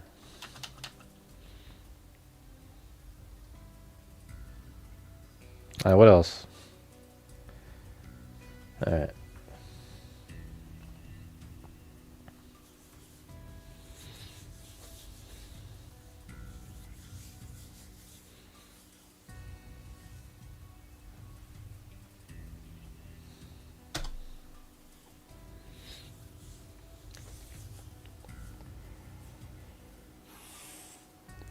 Yeah, we could try to do that. Add a river and a bridge going over it, something like that.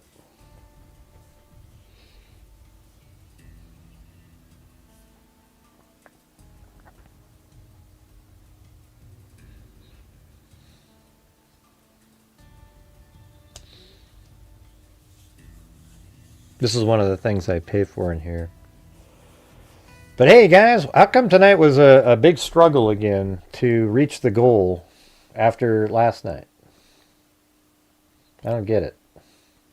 There's the birds there, and yeah, see, I like that one better, a little darker. They couldn't. They keep not switching the pipe over to his left hand though. I don't understand that.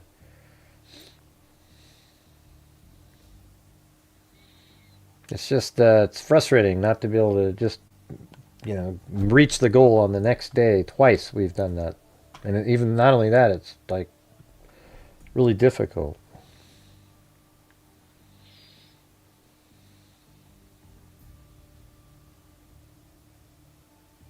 Here, let's see. This might be kind of cool.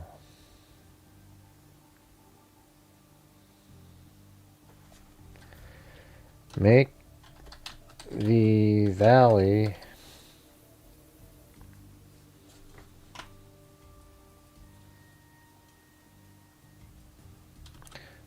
valley a lake with a dock with mist above the water.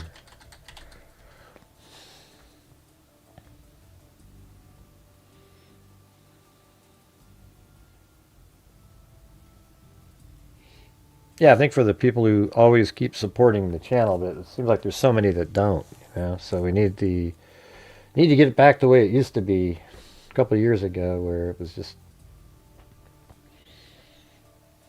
I don't know.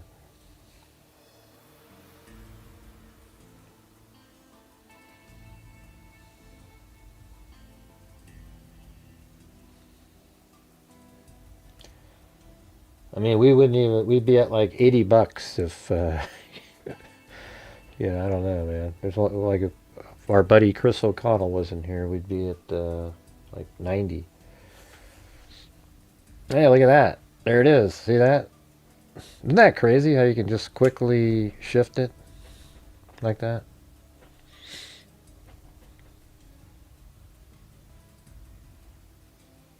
Oh, I got it. And then have a young man fly fishing on the end of the dock. Let's see what that looks like. Some of this stuff you could frame and it would look cool.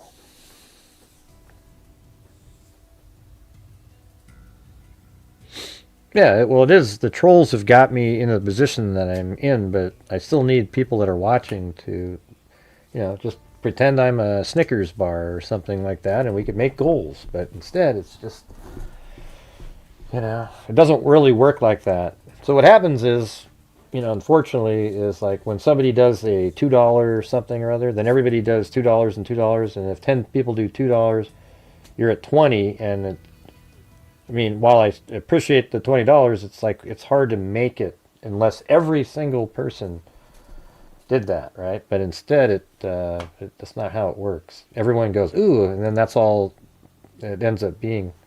Wonder why it shifted like that. That's kind of cool too, but I like that look better. Now go back to the previous look and put that fisherman on there. I didn't ask for you to change the orientation of the scene.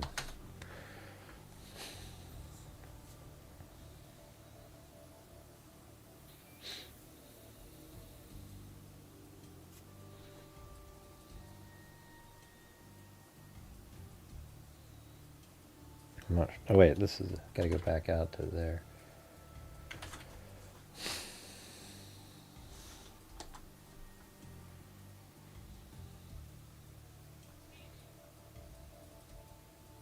Yeah, I don't like how they made it. Well, I guess those are waves. Looks too, yeah, I don't know. It's weird, they kind of stop.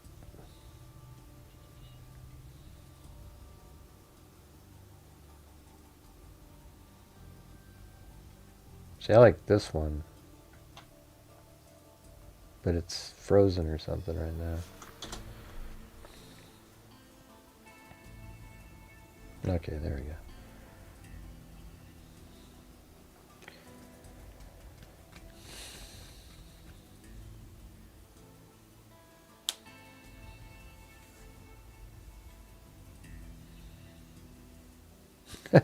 Hey, that's no problem, Timothy.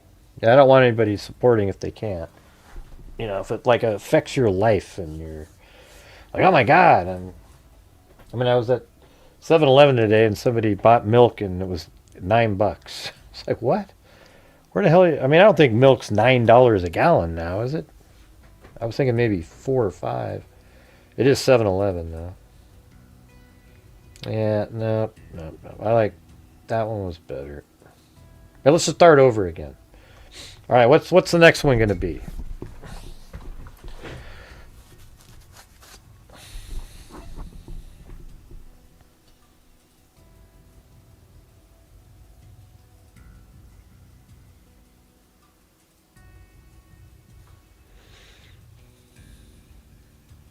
Okay, somebody put in what the place is going to be. Yeah, I like that one was brighter. I like it dark. I like it more like this. Maybe not with the birds, because that one's not very good though. They screwed up on it. Too much like ding ding ding ding ding ding. Looks like a weird sawtooth. Something going on over there.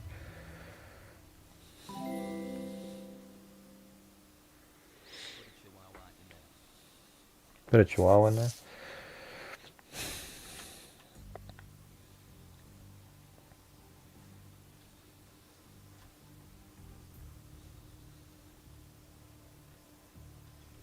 How about make a terrifying true crime image of of a person running from a silhouetted character in the woods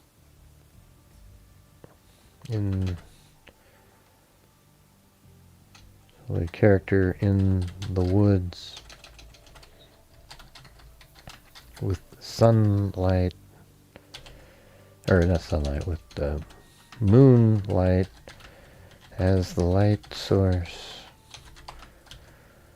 for the man chasing the victim.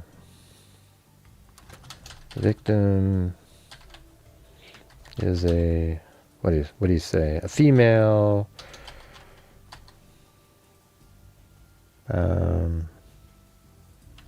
with a, I don't know, jacket, jeans, and white shoes.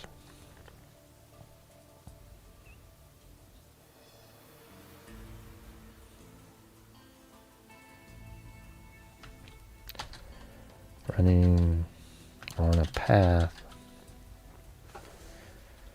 with the man following. Sometimes they can't make these in the background. It'll say, well, it's too mean or something. It's so stupid how they answer. Let's just see what it has right now. See, a lot of times, see how it doesn't even have a picture. Okay, it's starting a picture, but sometimes it goes, you know, this might violate our policy, you know, because it's like, no, it's not real. It's just...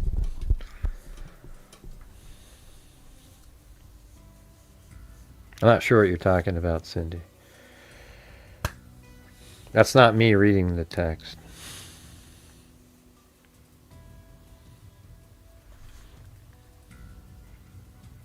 That's creepy. I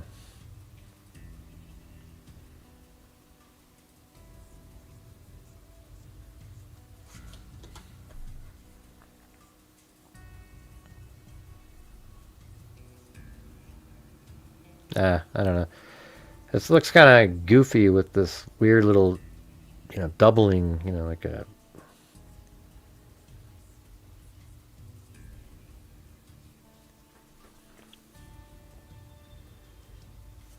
All right. I'll do that one. Make a happy Thanksgiving dinner scene that looks too happy to be true, and make it look like who's that one artist that did those cool almost cartoony but the realistic looking stuff? Make it look realistic but cartoony at the same time. Let's see. I can't remember that guy. He used to always be in the back of the Popular Mechanics or something like that. Yeah, maybe that. Maybe Norman Rockwell. That sounds about right. There was Norman Rockwell and there was somebody else.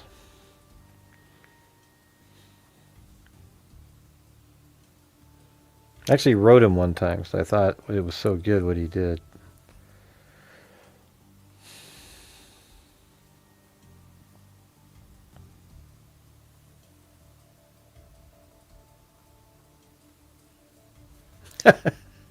Look at that. Yeah. Wow. Man, doesn't that make you just want to smile, everybody? Yee-hoo! It's happy. Okay, how about this?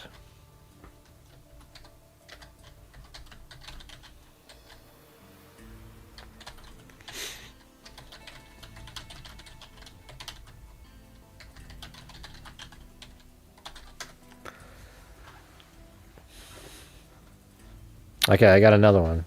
I said, make the father at the end of the table look very angry. No, Andy Warhol didn't make anything that looked real. He made stupid shit. Let's see.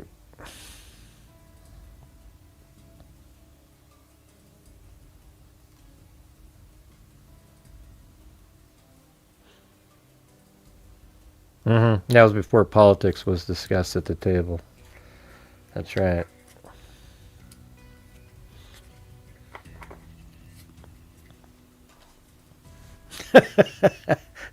That's me right there. Look at that. Ah! Here, let me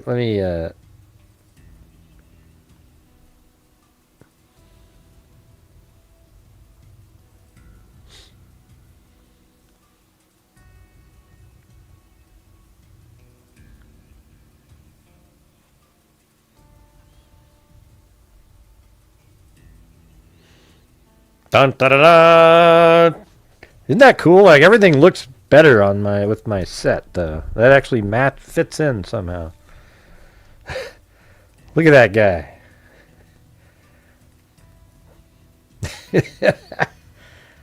Yeehaw! How dare you take that picture, you bastard. That looks pretty good right there. Look at that. How about right there, huh?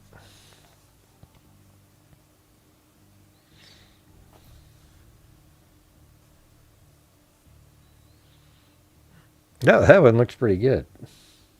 Isn't that weird? Like it just generates that. This image right here has never been made before. You know? What are these people eating, by the way? My God.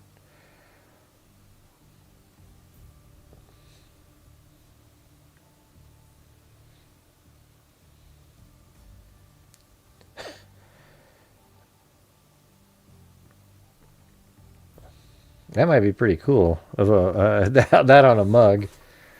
Give thanks.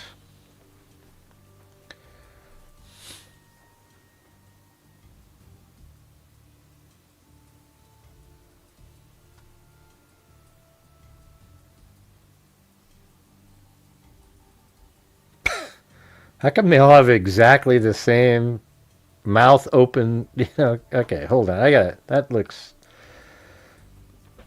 Yeah. Can you at least vary the amount their mouths are open? They all look identical. Maybe that's the part that's funny about it.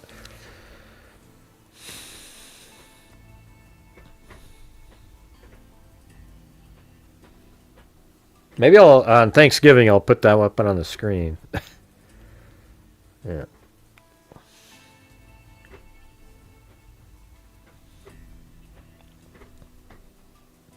Oh yeah, you guys got to hear this. Wait, where the hell is that? Where did I put that? Oh god, man. Oh, it's not under. Let's see. I was trying to come up with some songs. Oh, you know the when the hearts are going down.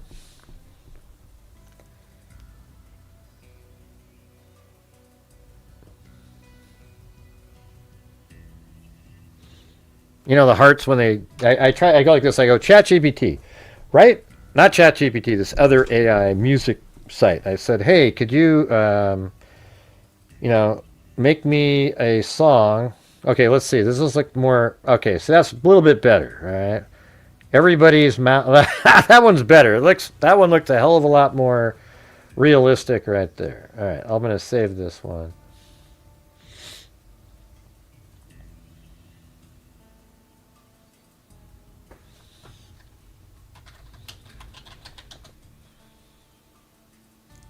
That was already a thing.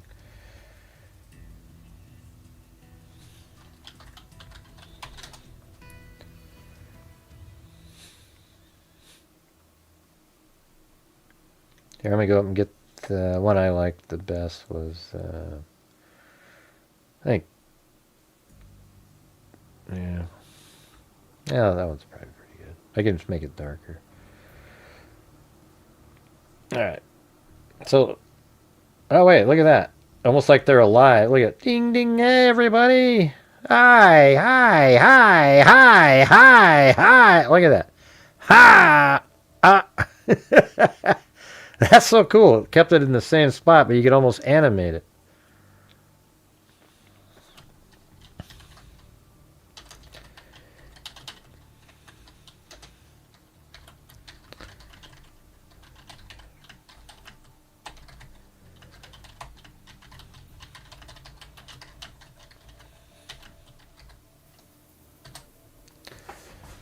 All right, hey, listen to this. There was these songs called, this Plink Plink one. Listen to this one. So I go like this, ChatGPT, make me some, like Plink Plink sounds for the hearts. It wasn't ChatGPT though, it was some other site. And it goes, okay, cool. And then it made this whole thing. Listen to this. Soft hairline. Like this song was just invented out of nowhere just by saying, do this song where there's these hearts hitting the ground, and it just came up with this whole song and the music. Listen to this. Listen. It's pretty good. It's like it's catchy where you sing it again. Soft hairline, thread of silver light, a breath, a hush, and then the night.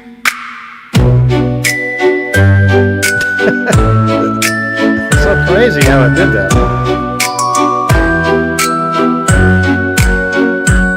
A string of paper hearts on a thin wire, trembling like a secret about to expire.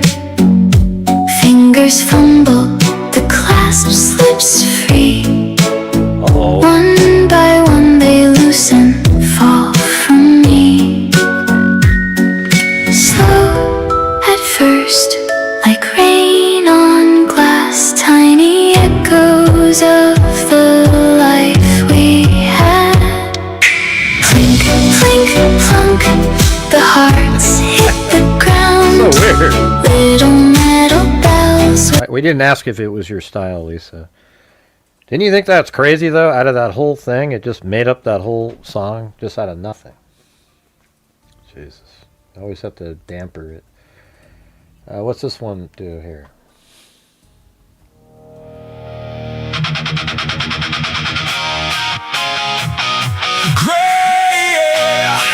Oh, that's right. This is the Grey Hughes Investigates one. I think that's how that guy came up with that one. Sprinkle. Oh, yeah, this is the sprinkle. You know that rap, the sprinkle trolls on my food one? Let's see. I did it. When I'm in the mood, I sprinkle troll on my food. Midnight upload, case files, steaming on my screen. Watch me taste the trouble, then I drop the mood. Camera on, I breathe, turn noise into a scene. I chew it up, I spit it out, I don't swallow spite. Turn accusation into evidence, bring the truth to light. One little trick to keep my heart steady and smooth. When the comments get loud, I hit record from my groove. I stay in my rhythm when the troll's on the move. Takes a steady breath, steady hand to remove. Every time I close my eyes, I follow through. Timestamp clip, I rewrite what they do. Sprinkle troll on my food. Sprinkle troll on my food, but I don't eat it. Remember that one? That's pretty funny. Yeah, it's just crazy that it did that whole thing. Let's see what this one is. When I'm in the mood, I sprinkle troll on my food. Midnight upload, case files steaming on my screen. Watch me taste the trouble, then I drop the mood. Camera on, I breathe, turn noise into a scene. I chew it up, I spit it out, I don't swallow spite. Turn accusation into evidence, bring the truth to light. One little trick to keep my heart steady and smooth when the comments. Man, Lisa hadn't commented all night and then shows up for just to say, not my type of music. That's hilarious. Get loud, I hit record from my groove. I stay in my rhythm when the troll's on the move. Takes a steady breath, steady hand to remove. Every time I close my eyes, I follow through. Timestamp clip, I rewrite what they do. Sprinkle troll on my food. Watch it play, watch it lose. I chew it up, spit it out, and I choose. Troll is gonna lose, troll is gonna lose. Sprinkle troll on my food. Watch it fade, watch it lose, lose. Yeah. I see you lurking with your sideways disguise. Nice try, lizard eye, but I read between your lies. You throw your noise like thunder, stuck on repeat. Whiny little echoes can't mess with my beat. I'm not playing victim, I'm a storm in stilettos. Turn your hits to static, watch my evidence settle. So I said just make a true crime song using these words here. It only used a little bit of them. Yeah. Thought that was pretty crazy, though.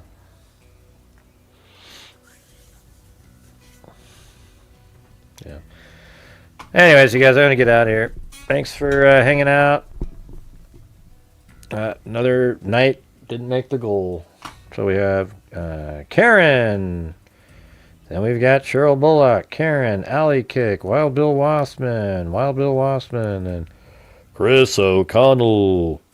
Alley Cake, Wild Bill Wassman, Jessica Schubach, Chad Pickett, Karen, Jim Lon, Karen, Alley Cake, Wild Bill Wassman, Alley Cake, Wild Bill Wassman, Karen, Jim Lon, then Chris O'Connell, and then Shosana, then Chicken Wing,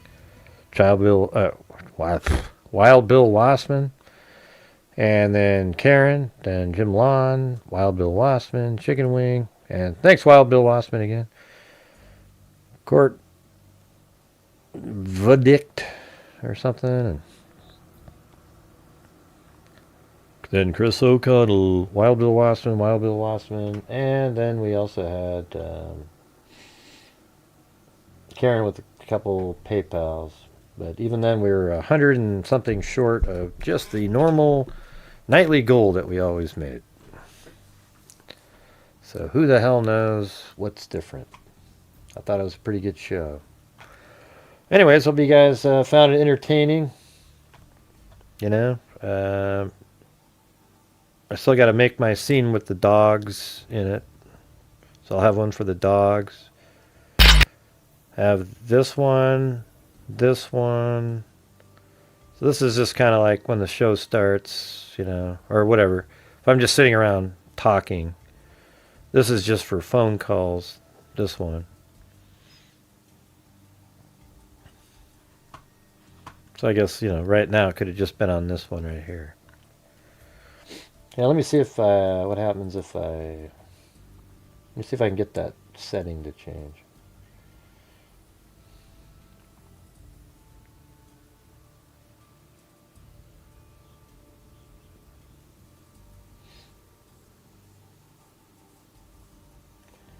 YouTube Studio. Customization. Yeah, where's the part where... Oh, is that it right there? There you go. Change. Yeah. Alright.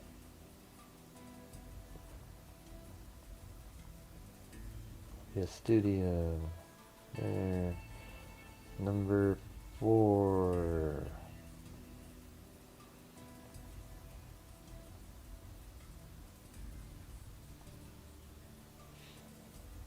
Try adding a file that... shit.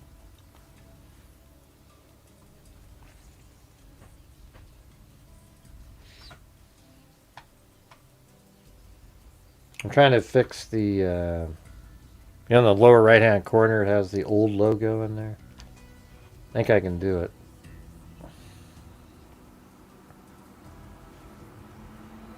Oh yeah, Okinawa. Where the hell is that one?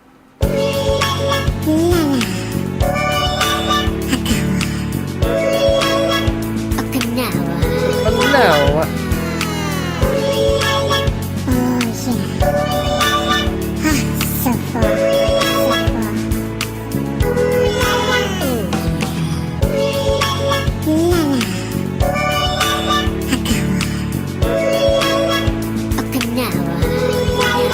Yeah, for now.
there it is, my little dark watermark that you can kind of see now. If you refresh your YouTube, it should have the correct little GHI watermark in the lower right hand corner. I can see it.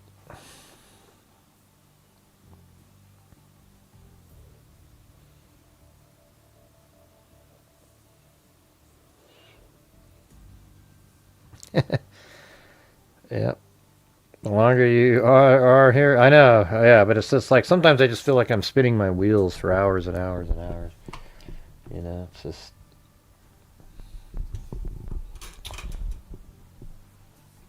It's one of those things where, you know, you have a night, finally have a night that's a good one where you make up for other nights, and then the next night's right back to where you'd been.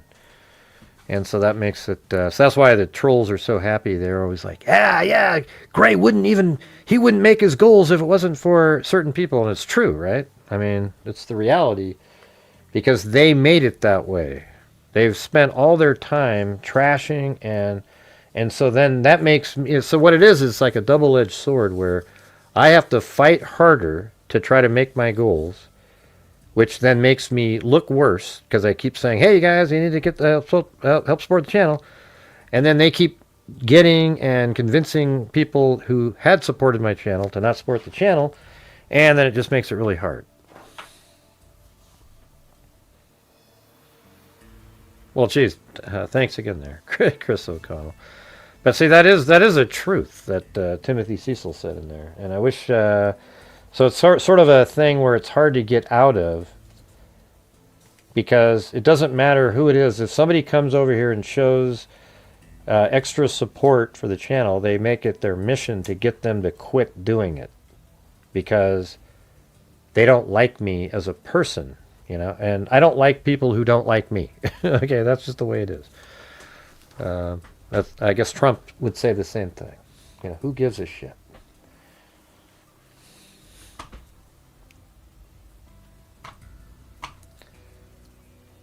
Let's see. Yeah, do you guys see that? Did you guys try refreshing? Hey, thanks, Lisa Valenzuela, who hates the music. Just kidding. This is Saturday night, though, isn't it? It's kind of late.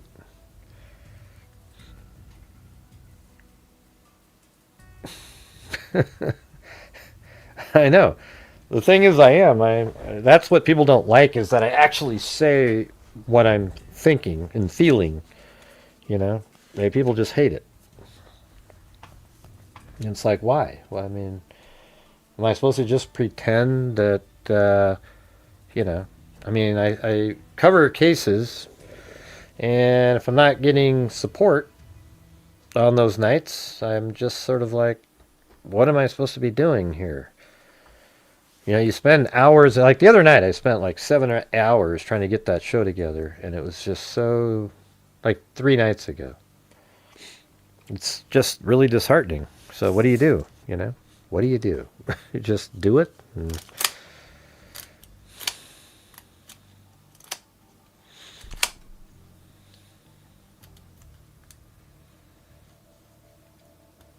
Yeah, well, somehow. But how do you do that, Timothy Cecil?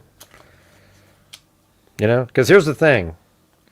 See, on my show, it's always been a mission, and it's hard to not make it a mission to try to reach goals and get to certain numbers where we can donate thousands of dollars also while I do okay and survive, right? You know, so it's hard to not see, like years ago, like now it seems like 2 years ago or 3, where I just do the shows and I never said a word, and everybody, you know, you get people sending in 20s and 50s, and now it's just like 2s and 5s and 2s and 5s and 2s and 5s, because it's sort of like this habitual thing. I don't know what the deal is, but it sort of everybody gets sort of into that mode, and it's really, really hard to reach the goals on those nights, because if you got, let's say you had 20 people send in 2, well, it's great that we got the $40, you know, maybe somebody would have sent 10 or 5 or 20 or something, and then all of a sudden you're easily at like 40%. I'm just telling you what the reality is, right? So if 60 people did 20, or 2, we'd be at 120, which is still 180 short of the minimum goal. And like tonight, we've had 39 people, which is even more than yesterday, but it's not even close to the same because yesterday was crazy with Chris O'Connell and Carl with a C and Karen and other people. You know, there's a lot, everybody was in there. But, so it's just kind of weird how that works like that. Right, yeah. The people go out and they watch these troll dumbass. Here's the truth: is like every night when every time I'm on somebody else's show, like if I'm on Court TV or I'm on Ashley Banfield or I'm on any of these things, they go over there and they trash me and tell everybody how shitty I am, and then promote their little channels where they trash me every single day. And they think that that's okay to do. That's the weird part about it. And it just isn't. It isn't okay to do what they're doing. It's not even, like, civilly, it's not allowed, you know. So at some point, it might get to that point, and I have absolutely nothing to hide whatsoever. Every single thing I've ever done over here is completely legit, right? And it just is what it is. I'd love it to get them somewhere in a court, because these people make shit up every single day. And yeah, I mean, the clips that they put out there in a 3.5, 4 hour show, yep, there I am. Sometimes I'm frustrated. Yep, that's absolutely true. But they try to make it like, that's who I am. Ooh, look at Gray. He's just really, haven't been here in a while. Awesome. Hey, cool. I'm glad you like it. Yeah, I think it's cool. I was thinking of having a black background. Wouldn't that look cool also? Like if the background was just black and I wear like black shirts, it's really just sort of my face. I don't know. I mean, the bricks do okay because there's some similar colors in the bricks. Like the light part of the bricks match some of the paper over there. Anyways, maybe we'll be able to get out of it. I guess here's the key to me getting out of it. Is if we were just doing shows and I never had to ask once on shows to reach the goal. That would be amazing. But as soon as I ask once, and then I ask and not a soul jumps in, then I start getting mentally frustrated. Like, oh, wow. I mean, I just said, hey, you guys, if you could help support the channel. And then for 45 minutes, not a soul. And it's almost like nobody heard what I said. And then it gets really like, wow, okay, we're in a weird zone again tonight. And then it just it starts spiraling. And I don't know how to get out of that because I know it's not going to get any better at that point. Yeah. And see, that's the thing is I didn't used to have to do that until they kept... You know, and there's people that were moderators here that are part of the troll community. And it's not because... what it is they wanted to be liked more by a group of people. Because I was never mean to any of them. Ever. Okay? They just sort of were like, oh, there's this community that thinks we're so great. Ooh, so they went over there and it's just... And it was actually started by a moderator who I removed at one point. That whole movement over there. You know? Yeah, it does. It does get mentally draining. Like there was the other night we had like 4 nights ago we had another good night. You know, it wasn't as good as last night, but it was great. Then the next night was the worst night in 3 months or something. I mean, it was just horrendous. And then so it's like, how do you mentally adjust to that? Then the next night was one of the best nights we've had in a couple months, which is yesterday. And then tonight, you know, it's not terrible. It's like now, I guess we're at 60 something %, but you know, it's just kind of like, man, wouldn't it be great to follow up last night with another decent night, you know? So it feels like you're kind of moving forward somehow. The thing is what I guess what the deal is right now is there isn't really a big case that I, you know, really I mean, I thrive on, I'm good at the cases like Angelica Brophy, Nancy Guthrie. But the ones that I'm really good at and better than everybody else is the stuff like Idaho 4, things that where there's video and putting the pieces of the puzzle together. I'm better. It's just the reality. I'm better than other people. Like 99% of the people on YouTube who do this stuff, they immediately go conspiratorial right out of the chute, where I just, boom, I get it nailed down. And if you ever want a place where you actually know what the reality is of a case, this is where you want to go. If you want to hear all the crappy, goofy stories of goofy shit, you can go somewhere else. And I'm even talking about the detectives that have their channels, the cops that have their channels. They all put out garbage. They literally, they want to do the conspiracies, and because of their past, they get more credibility because, oh, wow, they used to be a cop. And some of the stuff they suggest is complete garbage, Now, some of them have improved over the years, which is good, but some haven't, They're same old thing.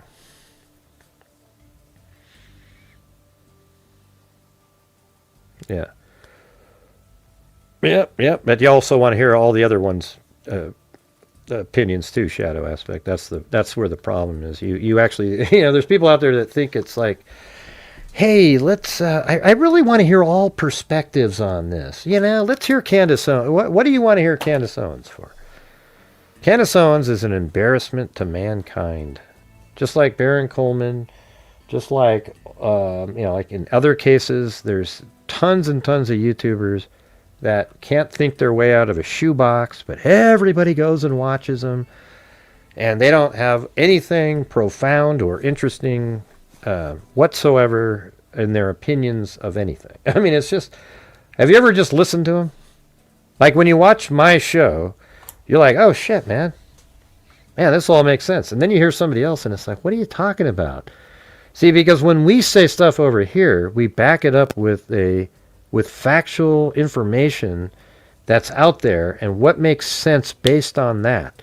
These people, like just yesterday, for example, we were going over this detective's thoughts on a case, and she started talking about that the Ring doorbell footage was at 2:12. Now, how is that possible when the Ring camera, not the Ring camera, but the doorbell camera was removed at 1:47? It was disconnected. So how is it then filming a person at 2:12? I don't know.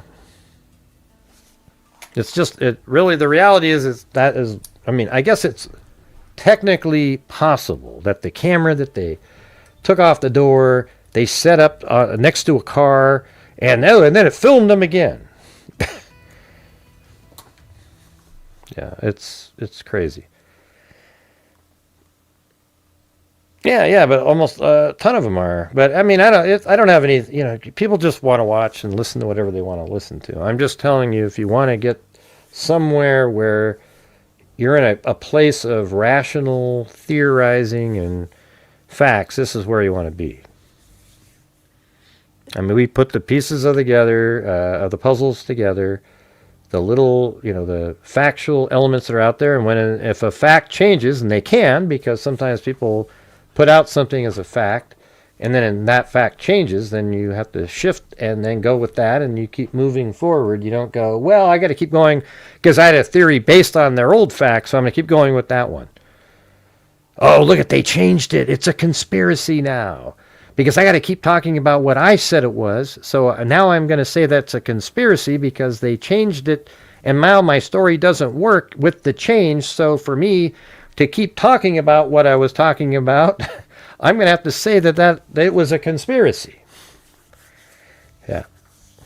That's all I'm saying. Ugh.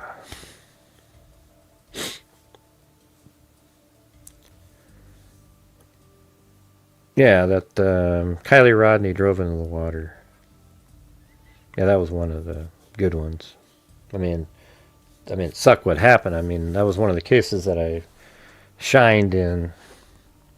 You know, I wasn't the one who found the fire camera video, but once I saw it, I just went, oh my God, these people don't even know what they're looking at. And I just barely made out a URL at the top of the screen, bolted over there. I knew exactly what to look for and found it, and then, you know, got the daylight shot and the nighttime, and then boom, boom, boom, boom, boom. It was like, and then everybody goes, look what and then as soon as I put it out there, there was like 3 or 4 YouTube channels who pretended that they thought of the same thing with the overlay of light. I mean, there's no way, man. You think I did? You know what's weird is about the Kylie Rodney overlay shot was how it never made it into the media ever. For some reason, they didn't want. It was so amazingly obvious and clear watching that, but none of them put it out there. Well, I didn't solve the case. I just put that together, showing, look, that's actually her car going in the water, and then it. I mean, I guess it sort of. I mean, the solving was that, like, you know, who was it? You know, remember Adventures with Purpose? They found the vehicle. But then they didn't say exactly where the vehicle was found, but I saw where they were floating it in the water and this little ramp. And then I looked at the mountain range. It wasn't a ramp, it's just dirt. And it was like the mountain range. And then I kind of moved it around, and I finally found the exact spot where it went into the water. So I knew where it went in the water at that point. And then with the fire camera, it was like, wow, you can see the actual part that goes into the water. And then, I mean, it was crazy. That was a crazy one. I think so the solving it was the people who found the car, but what I found was the video evidence of her car going into the water and literally sinking on camera. Watching it sink, the light dimming, going into the water and sinking.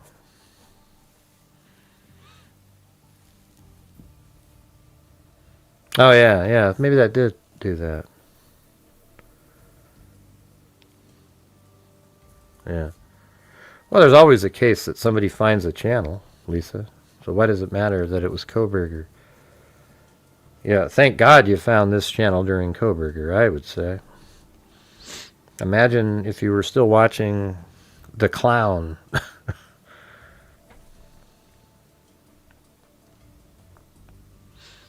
No, Candace Owens is an embarrassment, you guys. I don't even think... You know, I got to tell you, I was really disappointed with the behavior panel's opinion, like that Chris Hughes guy. Man, he's crazy. He was actually thinking like Candace is genuine. She's really onto something. She's like, what the hell are you talking about, dude? That means you don't know the case, all right? And what it means is that Candace Owens doesn't know the case. So she's either selling this shit intentionally, or she's one of the dumbest people on the planet. Now, you tell me which one. But I didn't understand. Behavior panel did a thing on Erica Kirk and Candace Owens. And I guess there was people in there that were angry at 3 of the hosts, but not Chris Hughes, because he was right on the money about Candace. Oh, you got to be kidding me. Jesus.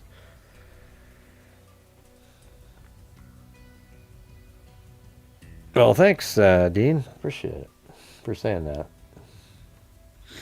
Sometimes I wish I had gone into that. I mean, I don't know if I would, like, the reason I'm good at the video, determining stuff is because I didn't do that. That's the thing. I mean, I learned animation and media arts all on my own, and then because of that makes me look at videos and stuff differently and can see things differently. Yeah. He has my last name. Whew. Yeah, I watched it a couple of times where he was saying negative stuff about Erica Kirk and what she was acting like, and then everything was like how genuine Candace Owens is. Jesus, you gotta be kidding. I mean, look at Erica Kirk. She's not an actress or anything, so she's out there trying to put on whatever, like she thinks she's got to be a certain way. To me, it just, looks, it's a little bit, I don't know. Oh, forced is the right word, but she's just trying to be something, like before she was just in the background, and now she's got to be talking, but Tyler Robinson killed Charlie Kirk. There is absolutely zero doubt. There isn't even a smidgen of, it's incredible to me. The fact that there are people out there that say and literally believe that Tyler Robinson didn't do it shows you how stupid a large portion of our society is. And I don't mean to be mean, but that's just the truth. Okay, there is absolutely zero chance in hell that he didn't do it. Zero.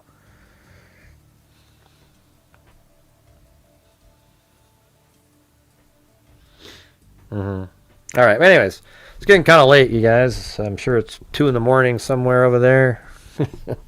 Maybe 9 a.m. if you're in the UK watching. But thanks for showing up in here. Appreciate it. And, I did have a whiskey glass on the picture, but I removed it. I removed it just for the trolls, Look at Gray. He put a whiskey glass up there. Because I remember seeing a bottle behind him that one time. He's drunk every time he does it. Here, let me do it. What are you talking about? I never have any drinks. I never have any drinks when I do the show. Okay. How dry are you? Yeah. Anyways, yep.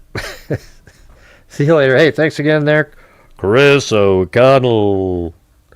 Thanks, everybody, for being here. We'll see you tomorrow. And as I always say, until next time, be safe out there. Boom. Hey, Green, I had some drinks myself. How's it going, Ray? How's it going? Wow, what happened?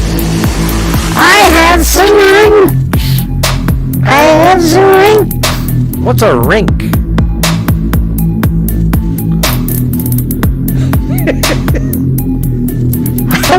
I don't know what a rink is. Like a hockey rink? Well, you said I had a rink. I said I had a rink. Oh, yeah, okay. You barely made out the D there. Okay. All right, see you guys. Wow.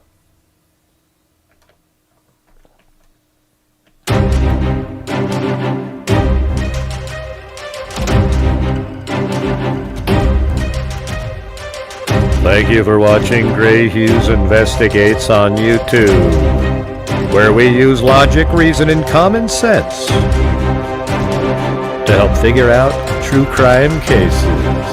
Thank you very much for watching. And as I always say, until next time, have another rink.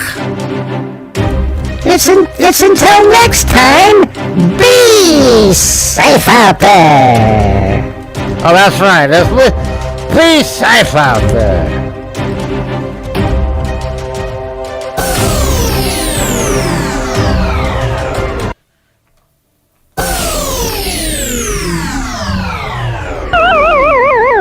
Evil can never be dead enough. And some of you make shit up.